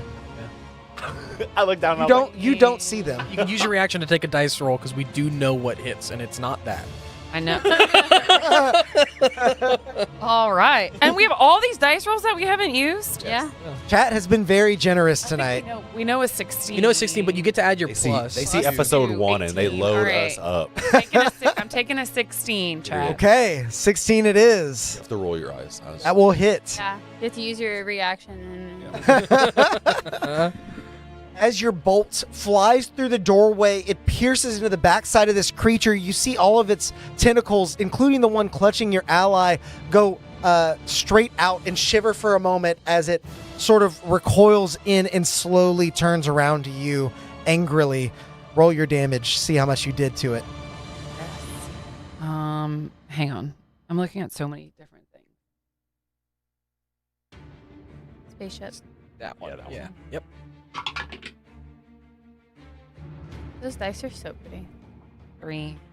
Every time I look at them, 3 points of piercing, I think. Yeah. 3 points of like I'm piercing. sure. It is a great weapon, love so it. you'd also get to add your 2. 2. I wonder why it's You haven't not- already? But yeah, no, she didn't. So that'd be 5. Oh, it doesn't say it on this one. It didn't say it on the other one either. It's not like adding your great weapon stuff Okay, for so whatever 5. reason. 5 So- piercing damage. As the bolt connects, you have fired it with quite a bit of power, and you do have the weapon mastery to push it 10 feet back, but you can choose whether or not you do it. I'm looking at it right now. So, Separate from what you're about to do, you can also choose to move it 10 feet back. I can still do the psionic strike and... Hmm? Yeah. Oh, wait. I push him 10 feet back? yeah, No. that's what I figured. I am wanted not. to confirm I you don't want to do am that. not moving him back. Thank you. Okay. I saw your face and I was like, I am not understanding this. Yes, I am not pushing He him seemed back. too happy about that. Yeah. What did- For chat, there's a noble hiding right behind this torch pillar over here, and she doesn't want them to get into Got trouble. explicit instructions. Save her.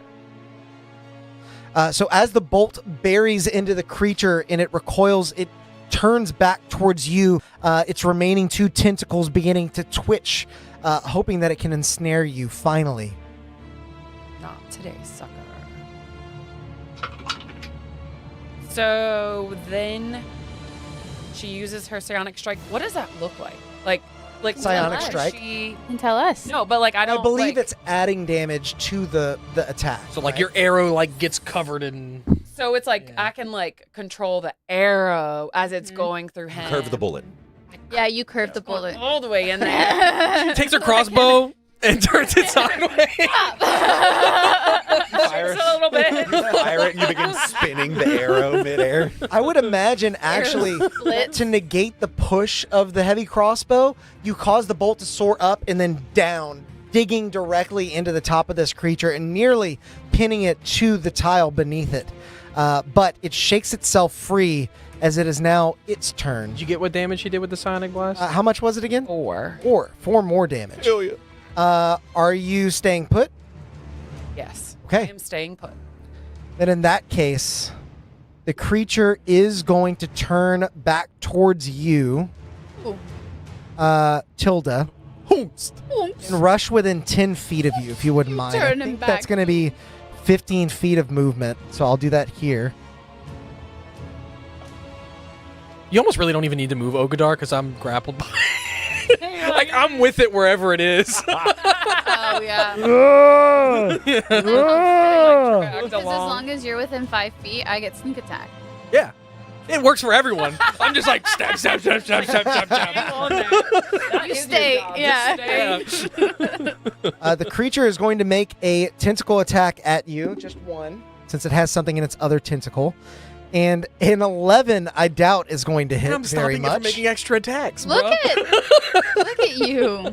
But being so desperate to make contact with you, as it's been unable to hit you so far, it is also going to lunge at you with a bite. I was like, is it trying to talk to us?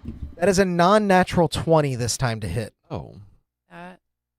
Okay, so Tilda, as your defense is broken by the tentacle that is lashed in from the side, it lunges with a speed you weren't ready for, and it connects with you, wrapping its jaws around you. You're going to take 16 points of piercing damage, and you need to make a Constitution saving throw. You need to make a Constitution save. Its jaws barely fit through the doorway, but they have some flexibility to them, and they sort of slap around you. 9. You are poisoned until the end of your next turn, where you can remake the save. Conditions. She's in the room. You find She's poison. very light, so yeah, there you It go. on, but you can also click the word. I was like, if I would just look this on the act, she's following. Yeah, she's gonna. Oh, good. All right, it is now your go. You can see that the creature is attacking the smaller ally of yours while still holding the larger one in its grasp. What would you like to do? Who? You. Oh, I am so sorry. He's like, I was looking at my Didn't healers. get names either, so I was like, Contemplating renaming your character, perhaps. Restart touch portal? Yeah. Thank you. I'll roll this one real quick, but you're like reading the directions on the wand you just got. Yeah, literally. it's like trying to figure out how it works. You'll Ogadur, you'll hear. Your machinations really need help, hey, please. My God, I forgot that you spoke fucking pig Latin. Look over. I just figured it out. I was like, I don't know what he's talking about. I just remembered. None of us do. Oh my God. And I'll look at the creature after it having moving far away, and you'll see he'll kind of hold up his hands as if to do like a magic act, and he'll go, "Oh, just kidding," and he'll throw off 3 fire bolts, and I'll cast Scorching Ray. Nice. Get scorched. There's a lot of 12s in the chat. Is a 22 hit. Yes. Anything above a 20 will hit. I think you guys established earlier its AC is 16. Oh. Yeah, I exactly hit with a 16. Like, 6, 7, 8 fire damage. Okay. Just the one Scorching Ray, correct?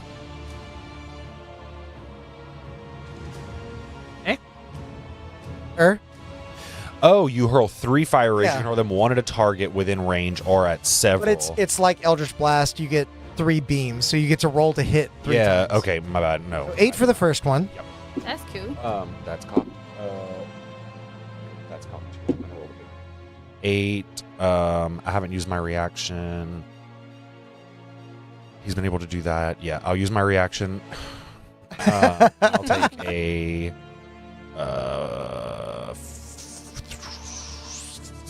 12 because exactly. Yeah. Plus 5 is a 17 to hit. It hits. 2d6. That's 6 fire damage. 6 more fire. And then, God damn, that's cocked again. I have too many dice. 24. That hits. to hit, and 10 fire damage. 10. Nice. Pew, pew, pew. I feel like I Well need above average. a dry erase board of like all the things that I need to do on each turn. There's so many things to keep track of. So, as you see this beast attacking your allies, even knocking one of them to the ground a moment ago, you know how vicious it can be, although it hasn't quite turned its ire against you yet. Yeah. You levy a bit of fire in its direction and throw 3 bolts as all 3 connect. They actually sink into its skin, now acting more like a gelatinous liquid. As they sink in, you see smoke pouring out of the holes they leave as they sort of... Okay, what's funny is Justin just created a bell of farts in the chat, and you didn't know that. Perfect. That's really funny. It is looking quite wounded, but unwilling to retreat at this point. Are you doing anything else, I will use my bonus action to try to talk to it using telepathic speech. Okay.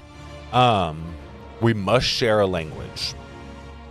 I know Common. I bet it don't speak English, Pig Latin. I don't think it knows Goblin, Pig Latin. and Pig Latin.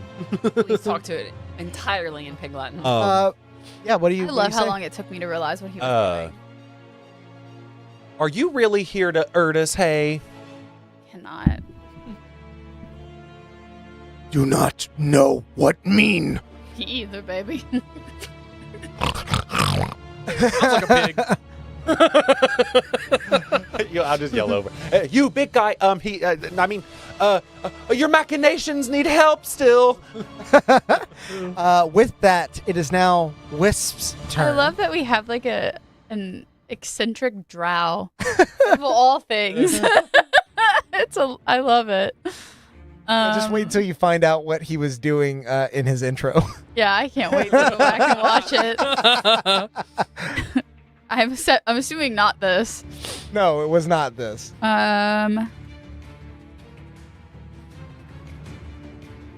can reroll poisoned at the end, At the end of your turn, correct. and I don't have anything giving me advantage right now. Nothing currently. But I can do steady aim You can. to cancel negate it. out my... It would just have to be a ranged attack. Yeah, and so what I'm going to do is throw one of my psychic blades, Okay. because I can do that. Yes, you can. So I'll have... And I think where you're standing, you're still within 5 feet. There has to be again in you the have enemy. to be within 5 feet. Something has to be within 5 feet of the thing she's attacking. Yes. And I didn't know if it was her or the thing she's attacking. 25 to hit. It does hit Yeah. as you hurl your psychic Yeah, I blade thought across. so. What does your psychic blade look like as you conjure it? It looks like the dagger that's on my hip Okay. is kind of like curved. Okay. So it's like a wiggly dagger. It's a wiggly dagger. And whenever I conjure it, it looks like that, but it's like spectral. So like when it moves, it kind of like jitters through the sky. Oh, okay, nice. As you throw it, it disappears for a moment, reappears somewhere else, and then embeds itself into the creature. Okay, so I'm rolling with sneak attack because I You have do. that. Yep. So that's 14 total. 14 points of damage, psychic damage specifically, as it Yes. embeds into the creature and then And disappears. as my bonus action, I am going to conjure another one. Okay. Ooh. And I have advantage on this too because it had a Vex property. So it's a straight roll. Straight roll again. Nice. Way to negate all this poison and restrain. And it is worst a 25 again. 25 hits as you throw a second smaller dagger. Yeah. For 1, but I still get my sneak attack. No, I No. don't. I only Once get per turn. So then that's 1 point. 1 extra point. I imagine the second dagger is, as it's flying, it like sort of distorts into like the size of a needle, and then Rogues are hard, man. they're awesome. They are, but I feel like And there's the way like you built so yours is very cool. much. Ogudar, it is now your turn, and Tilda, you're on deck. What would you like to do? So at the start of my turn, I'm within 10 feet of Tilda because it's within 10 feet of Tilda, right? Or no? You would be within 10 feet of Tilda, yes. You also get 10 temporary hit points. Nice. And you still have yours. Oh, I didn't roll to break my Poison. poison. On save. 15. You are still poisoned, sadly. God damn it. Nope, she knows too late. I like to keep my reactions because if he attacks something within 5 feet of me, I can attack him. Oh, Very smart. And I have. It's a rogue with Sentinel, baby. Yes, I got it. Ogudar's like, my vestments stand strong. Machinations. He's not confident he used that word right, so he's reverted now. He's reverted. Yeah. He would technically still be within 5 feet of me, right? Yeah. Yes. Okay. You didn't move. I didn't take -2 off of those rolls, but I think 23. Yeah, 23 still hit. I just It's remembered. totally fine. I'm so Exhaustion much to is a hell of a drug. Right Yeah. now. I'm going to do the thing again. He's going to reckless attack as he focuses his psychic energy onto his swords as he starts stabbing into this thing. Yeah, I'm only making you play 4D chess right now. Ooh, I'm going to use my reaction to not have a nat 1. Thank you, chat. For exactly a 16 to hit. Oh, 16 does hit. Wow. Crazy that. Oh. For 7 points of piercing damage. 7 points of piercing damage as you drive your short sword into the head of this beast, nearly leaving it there just so that you have a bit of pull so you can hold it still for your scimitar attack. I thought he's like he's riding a bull. He's like, whoa! As he brings his scimitar in. For exactly a 16 to hit. A 16 hits. You're doing wonderful way. For another 7 points of slashing damage. He's nothing if not consistent. So, Ogudar, for the first time in this campaign, how do you want to deal with the spectral form of this otherworldly being? How do you want to put this creature You wanted in the ground? I like to think he's so excited thinking that his powers are growing so much in such a short amount of time that he's focusing all of his energy and he's just like letting loose as much as he can. So the psychic energy focuses into the scimitar as he brings it through and extends it like to like a great sword length as he cleaves his thing in half. And he's like, oh, like a little too far, maybe. He like pulls his sword back. Yeah. Yeah. So, the creature lets out a final gurgling shriek as it convulses and collapses, its fleshy folds and tentacles continuing to twitch slightly for a short while. One by one, the warped silhouettes around you begin to fade and blink away. You stand in silence, gravity returning, breath caught. The others are gone, or perhaps never fully there to begin with. But we can't see each other anymore. Not anymore. Yet, Bye, buddy. you still feel connected somehow. Dark ichor oozes from the creature's corpse across the stone floor of Castle Varellin. At Tilda's feet, Lord Hyacinth grips his sister in his arms. Oh, thank the gods you're all right. Tilda, what was that? Oh. Yeah, you're asking me. I have no idea. That was something disgusting that oozed all over me, and I'm pretty proud I kept him away from your sister, who hid the entire time. All the three others hear a soft, presence echoing through your thoughts like distant thunder beneath still water. Even though it's a bit muffled, you can still hear Tilda speaking. You can still hear each other. Well, thank you again for saving us. We are indebted beyond words. Anything that you need, I shall provide it. Oh. Can they all hear this? You all hear Tilda speaking, but you do not hear the other person in the room. What did you say? Did you say that we are indebted to you and that anything that we need is ours? Yes. That is what I said and what I mean to say. Thank you. I don't know how else to put my sentiment to words. You'll hear in your mind, well, this sounds like an Anne play. well, and you hear, I'm beginning to think I did not make you.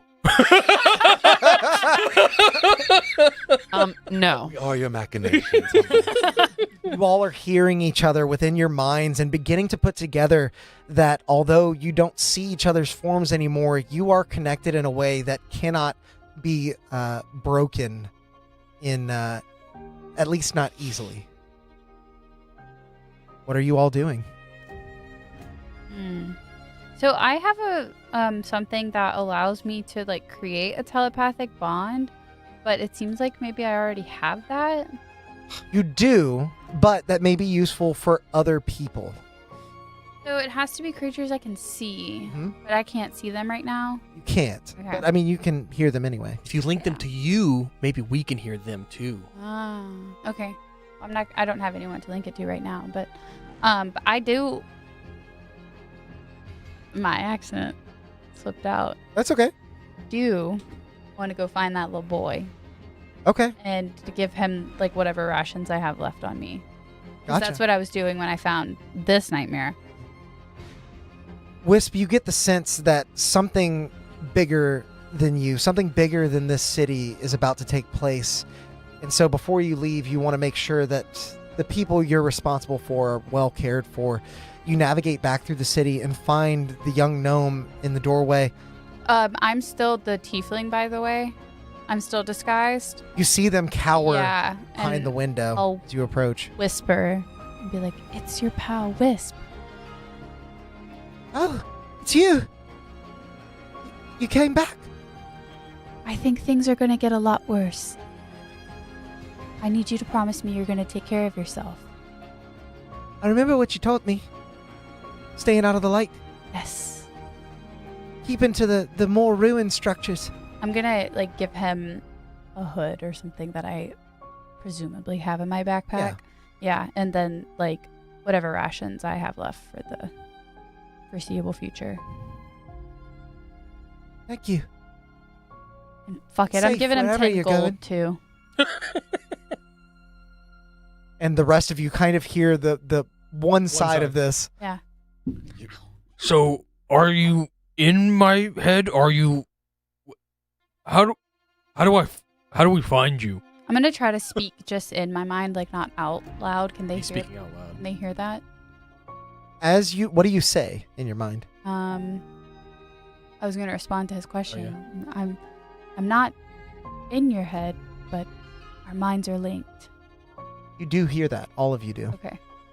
So He's gonna speak out loud. You can forever. speak to each other without speaking aloud. That's fine. We did hear. but even if we do speak aloud, You hear everything. You hear that? too. Yes. Aloud or in your mind. But can you have like private thoughts, or do they hear? Like, I guess like what's the? My butthole's really threshold? itchy. They hear that? Do we have to like Yeah. send it to them? You do have to have the intent. Okay. Okay. You can Okay. have some private thoughts. Because I was about to have great. a lot of fun with it. I was like, this adds many flaws into my character. Oh, no. How I was saying it enriches mine. trustworthy is Hyacinth to Tilda? Like, how much does she trust? Make an insight check based on what he's just said to you.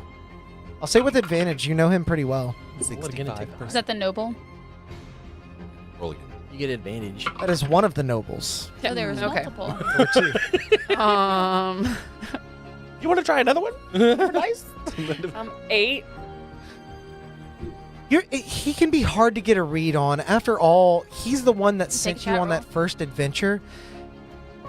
And although he did convey the risks to you, it was hard to understand exactly how difficult that mission would be based on how little he let his emotions show. And in this moment, you're seeing a bit of that emotion at the sight of his sister saved. You trust that his words are genuine. Tilda's feeling pretty distraught and is gonna assume that she can trust his intentions and tell him, I don't understand what just happened. Why am I hearing these voices in my head? Do you know what just happened? Are you hearing voices in your head? Yes.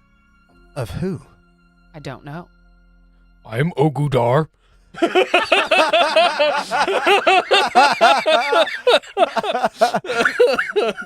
Because we heard your side, so when you said I don't know who. I feel like if Luna ever played D&D, this would be Yeah. I think we have all been affected by whatever is going on in the sky.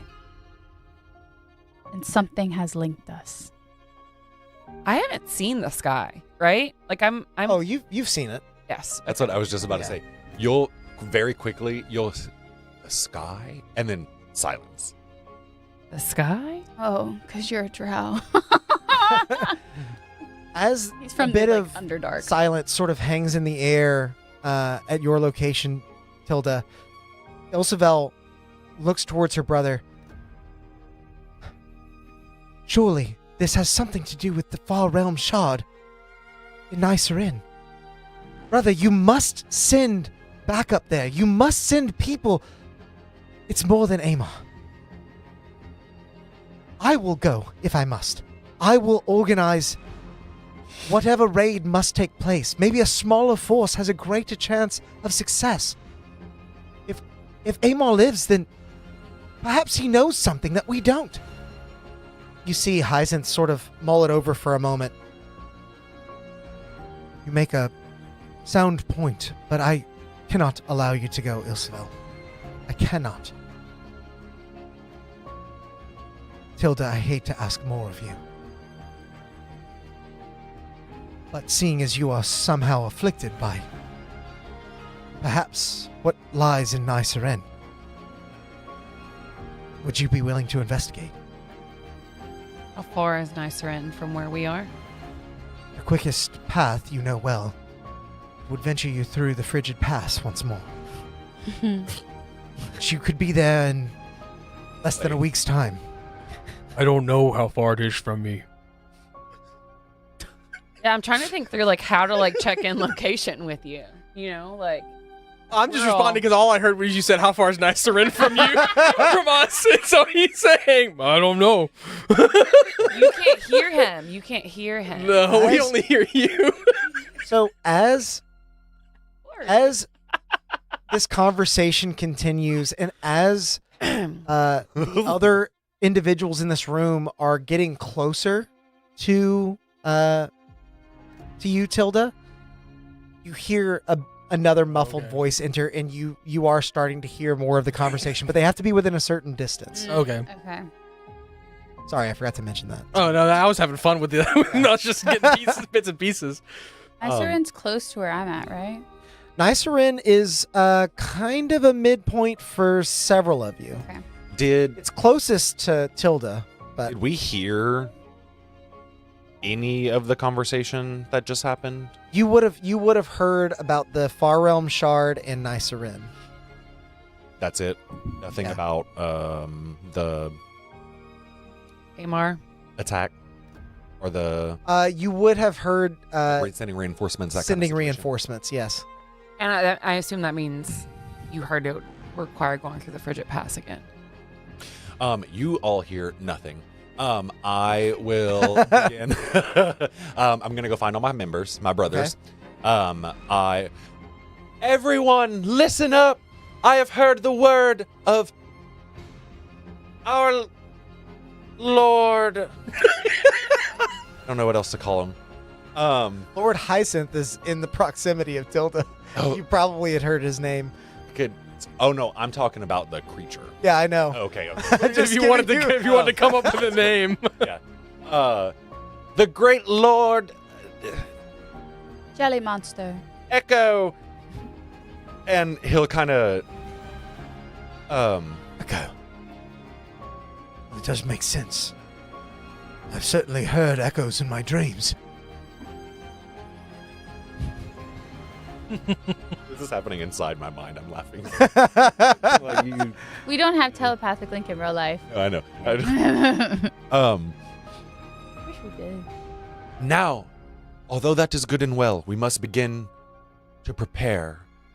And then I'll relay to them that our Lord has shown me a vision of reinforcements being sent to the quarry, and we should begin for another invasion. Okay. As you speak those words aloud, the rest of you do hear it. It's if you say out loud, Anything you say out loud, we hear. I thought you had to in your have- mind, you have to have intention. I'm sorry. Yes, if you didn't want us to hear that, you can't say it out loud. Okay, well, it already happened. Maybe you don't fully Yeah. understand that. Haven't figured I it out think it's yet. reasonable that your character wouldn't fully understand that. Did you I say thought that invasion? was So we call him clear. Echo. Is that the guy who gave us our powers? You don't get a response. He's like, oh shit. Oh. Yeah, you don't get a response. I'm sorry to spring that on you, Yeah, Kira, yeah. but I think it kind of makes sense that wouldn't fully understand how that. So what did your Works. character just call for? He says that they're going to be invaded, so it's presumably they're on the other side of whatever the shard is, wherever the shard is. I see. Yeah, that's what I said. Prepare for an invasion. Also, do you need help with this invasion? Do you need machinations? We've learned that he can make them. I feel like I did definitely use that word wrong. You still Great Lord, yes, we could use your help with the invasion. They're coming. They're coming to, and I'll say, Redcoats are how do you coming. say the name of the city? Icerin. Yeah, they're coming for Nicerin. Wait. I'm...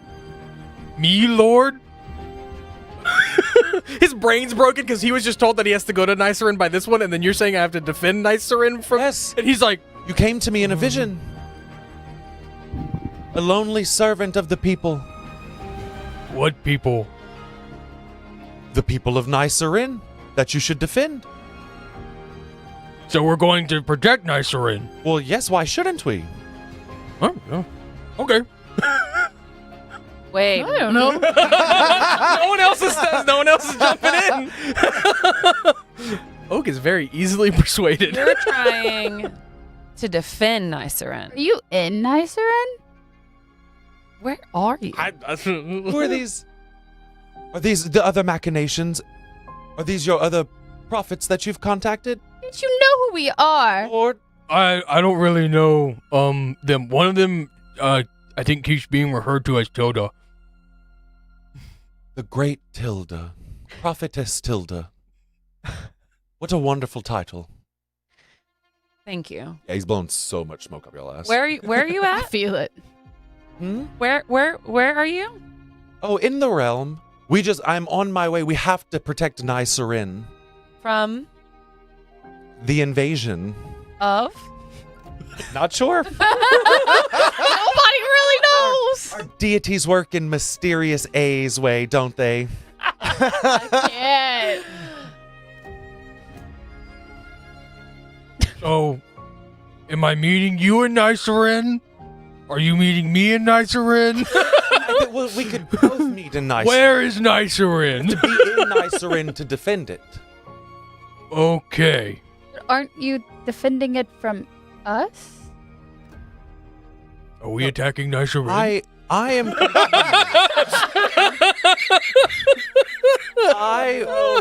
was merely worshipping our usual gods and was contacted Do you think Og is a god? by our great lord. Yes, clearly he is. Oh, I think there's been some misunderstanding. No, of course not. You have to be some otherworldly deity to be able to contact us all together. As I've mentioned before, I am from my world.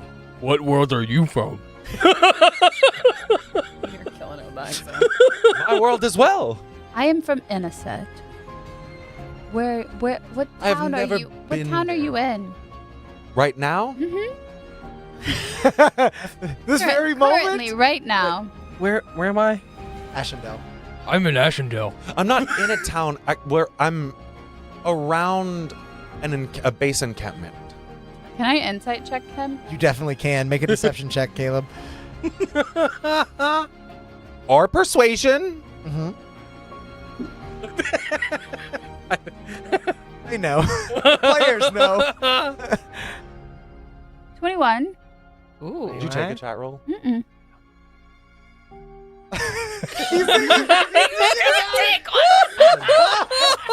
Wait, but if he's an enemy, now we know he can't take him. Plot thickens. Wait, that would be some shit.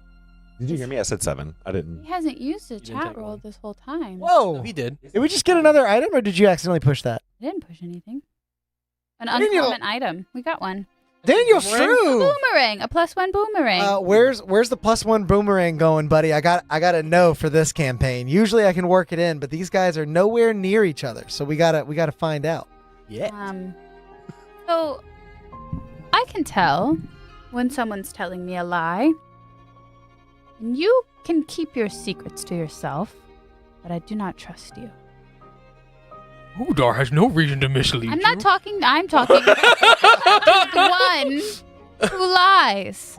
Oh, One who lies. the one that's calling me a god. Yes. Oh, okay. Yeah, that's definitely a lie. I said deity and lord. I guess what is the difference?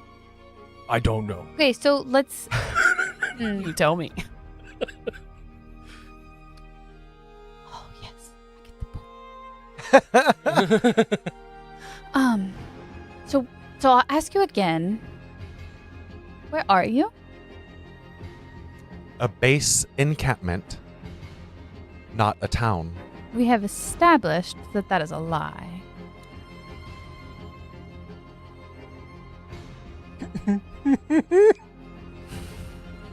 How long will it take you to get to Nicerin? Well, the encampment's just outside of it, so not long. So you're below it? Well, Nicerin is in the Underdark. I would have to be further in the Underdark then. Great. So you're in the Underdark. Because you mentioned you hadn't seen the sky. No, I believe I just said the sky.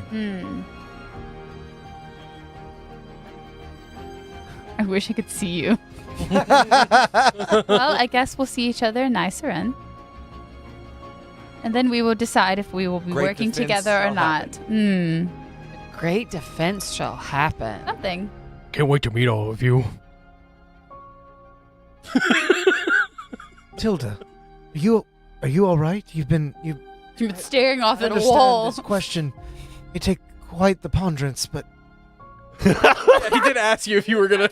you seem Standing in front. you seem dazed. Everything I say to him gets heard, yes? Yes. Yeah, you figured that out probably with Ur's outburst. Although you don't know his name yet, he hasn't given it. I don't know if it's safe for you to be talking to me. How do you mean? You can write it on paper. Do you think we may be at risk of more of these creatures? Even now? Do you remember the voices that I told you about? They're fighting! The girls are 30 fighting! I do. Listen, if your mental strain is still too great, if somehow you've been affected by even this, there is no harm in turning down my ask of you? He's asking you to like go to Ash. Or, Yes, and I'm trying to figure out how to tell him. You have paper? If you're, You can I mean, write if you're it to contemplating show this, him. her character did say you could write it on paper. You would have heard that in your head. Yeah. You can. You would have, and Yeah. then Yeah. Yeah. That's what I'm saying. Like my Now, character. Caleb's said character that. would have heard that too and knows that you're doing some secret stuff, but at least he But doesn't know what it is. Yeah. We know this bastard's lying to us, so like. So she can write on paper and like I'll just tell you and we'll like pretend. Okay. Yeah. Yeah. She will write to you and say, I think that I am tied to someone who doesn't wish you well. Be careful what you say out loud.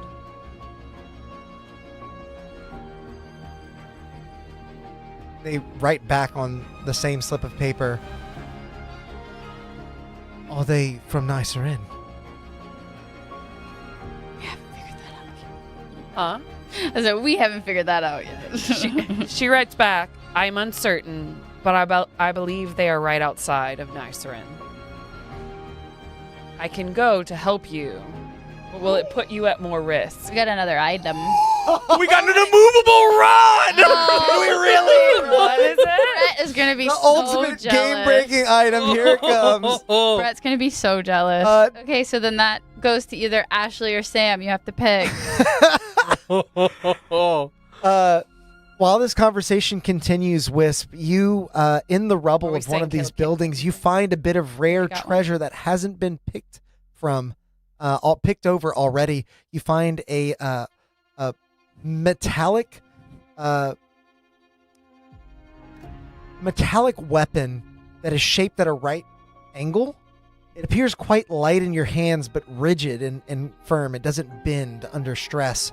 You feel it humming with a bit of power, and you get the sense that if you were to throw it, it would deal a good amount of damage and possibly even come back to you. Sam, you get it. All right. You need to roll Nice. 2 d20s and a d8. They rolled. I got him. Oh, Ogudar, I think you told me. I'm like, what are you doing? 17, 16, 8, movable rod. you No, after the immovable rod. Oh. left with this immovable rod. It was already in the research facility, and you just picked it up thinking it was some sort of a walking stick you might need on your journey. Yeah. Yeah. I love it. I like to think at this point he's like, okay, well, I guess I'm going to meet you guys there. And he goes to start walking in the rod, like his The rod won't move. And he's like, he kind of slaps it and it picks him off the ground. Keeps walking. Nice. Is it still us talking? Am I safe to speak? Oh no, the last thing I wrote to you. Oh yeah, I will go to Nicerin, but I might be a liability to you if everything that I say can be heard. In this situation, I think the more we have, the better our chances. As things are now, there are not enough men at the quarry to send another raid. What are we raiding for again? This is You don't know. love that. That's why Ogudar's like, well, I'm going to go to Nicer Inn. You don't know what you're doing. You're Nope, just I'm not. headed there. Both, they want me to do different things, but everybody seems to want me there. So he's like, I mainly want to figure out like what's going on up in here. But I also, while she's writing letters, I'm going to be pestering this one over here trying to figure out his name. So it's probably going to interrupt your conversation with old boy on the paper. I just want to know what your name is so we can find you. You can find someone without a name. Oh my God. Um, Can I end this? Can I I will- cut this? I will. I'd like to try something. Okay. I want to talk in my head, and the intent is going to be just for her to hear it. But I want to see if they respond to what I say. If that makes Okay. sense. Hmm. You do remember I did heal you from the brink of death, correct? Yes, yes. And I'm still untrustworthy, say? And we all heard that? Yeah. Okay. It is an open channel. Not necessarily untrustworthy, but it's clear that you're hiding something. And I am no stranger to hiding. Are those two not one and the same? So you as well are untrustworthy. You hear that?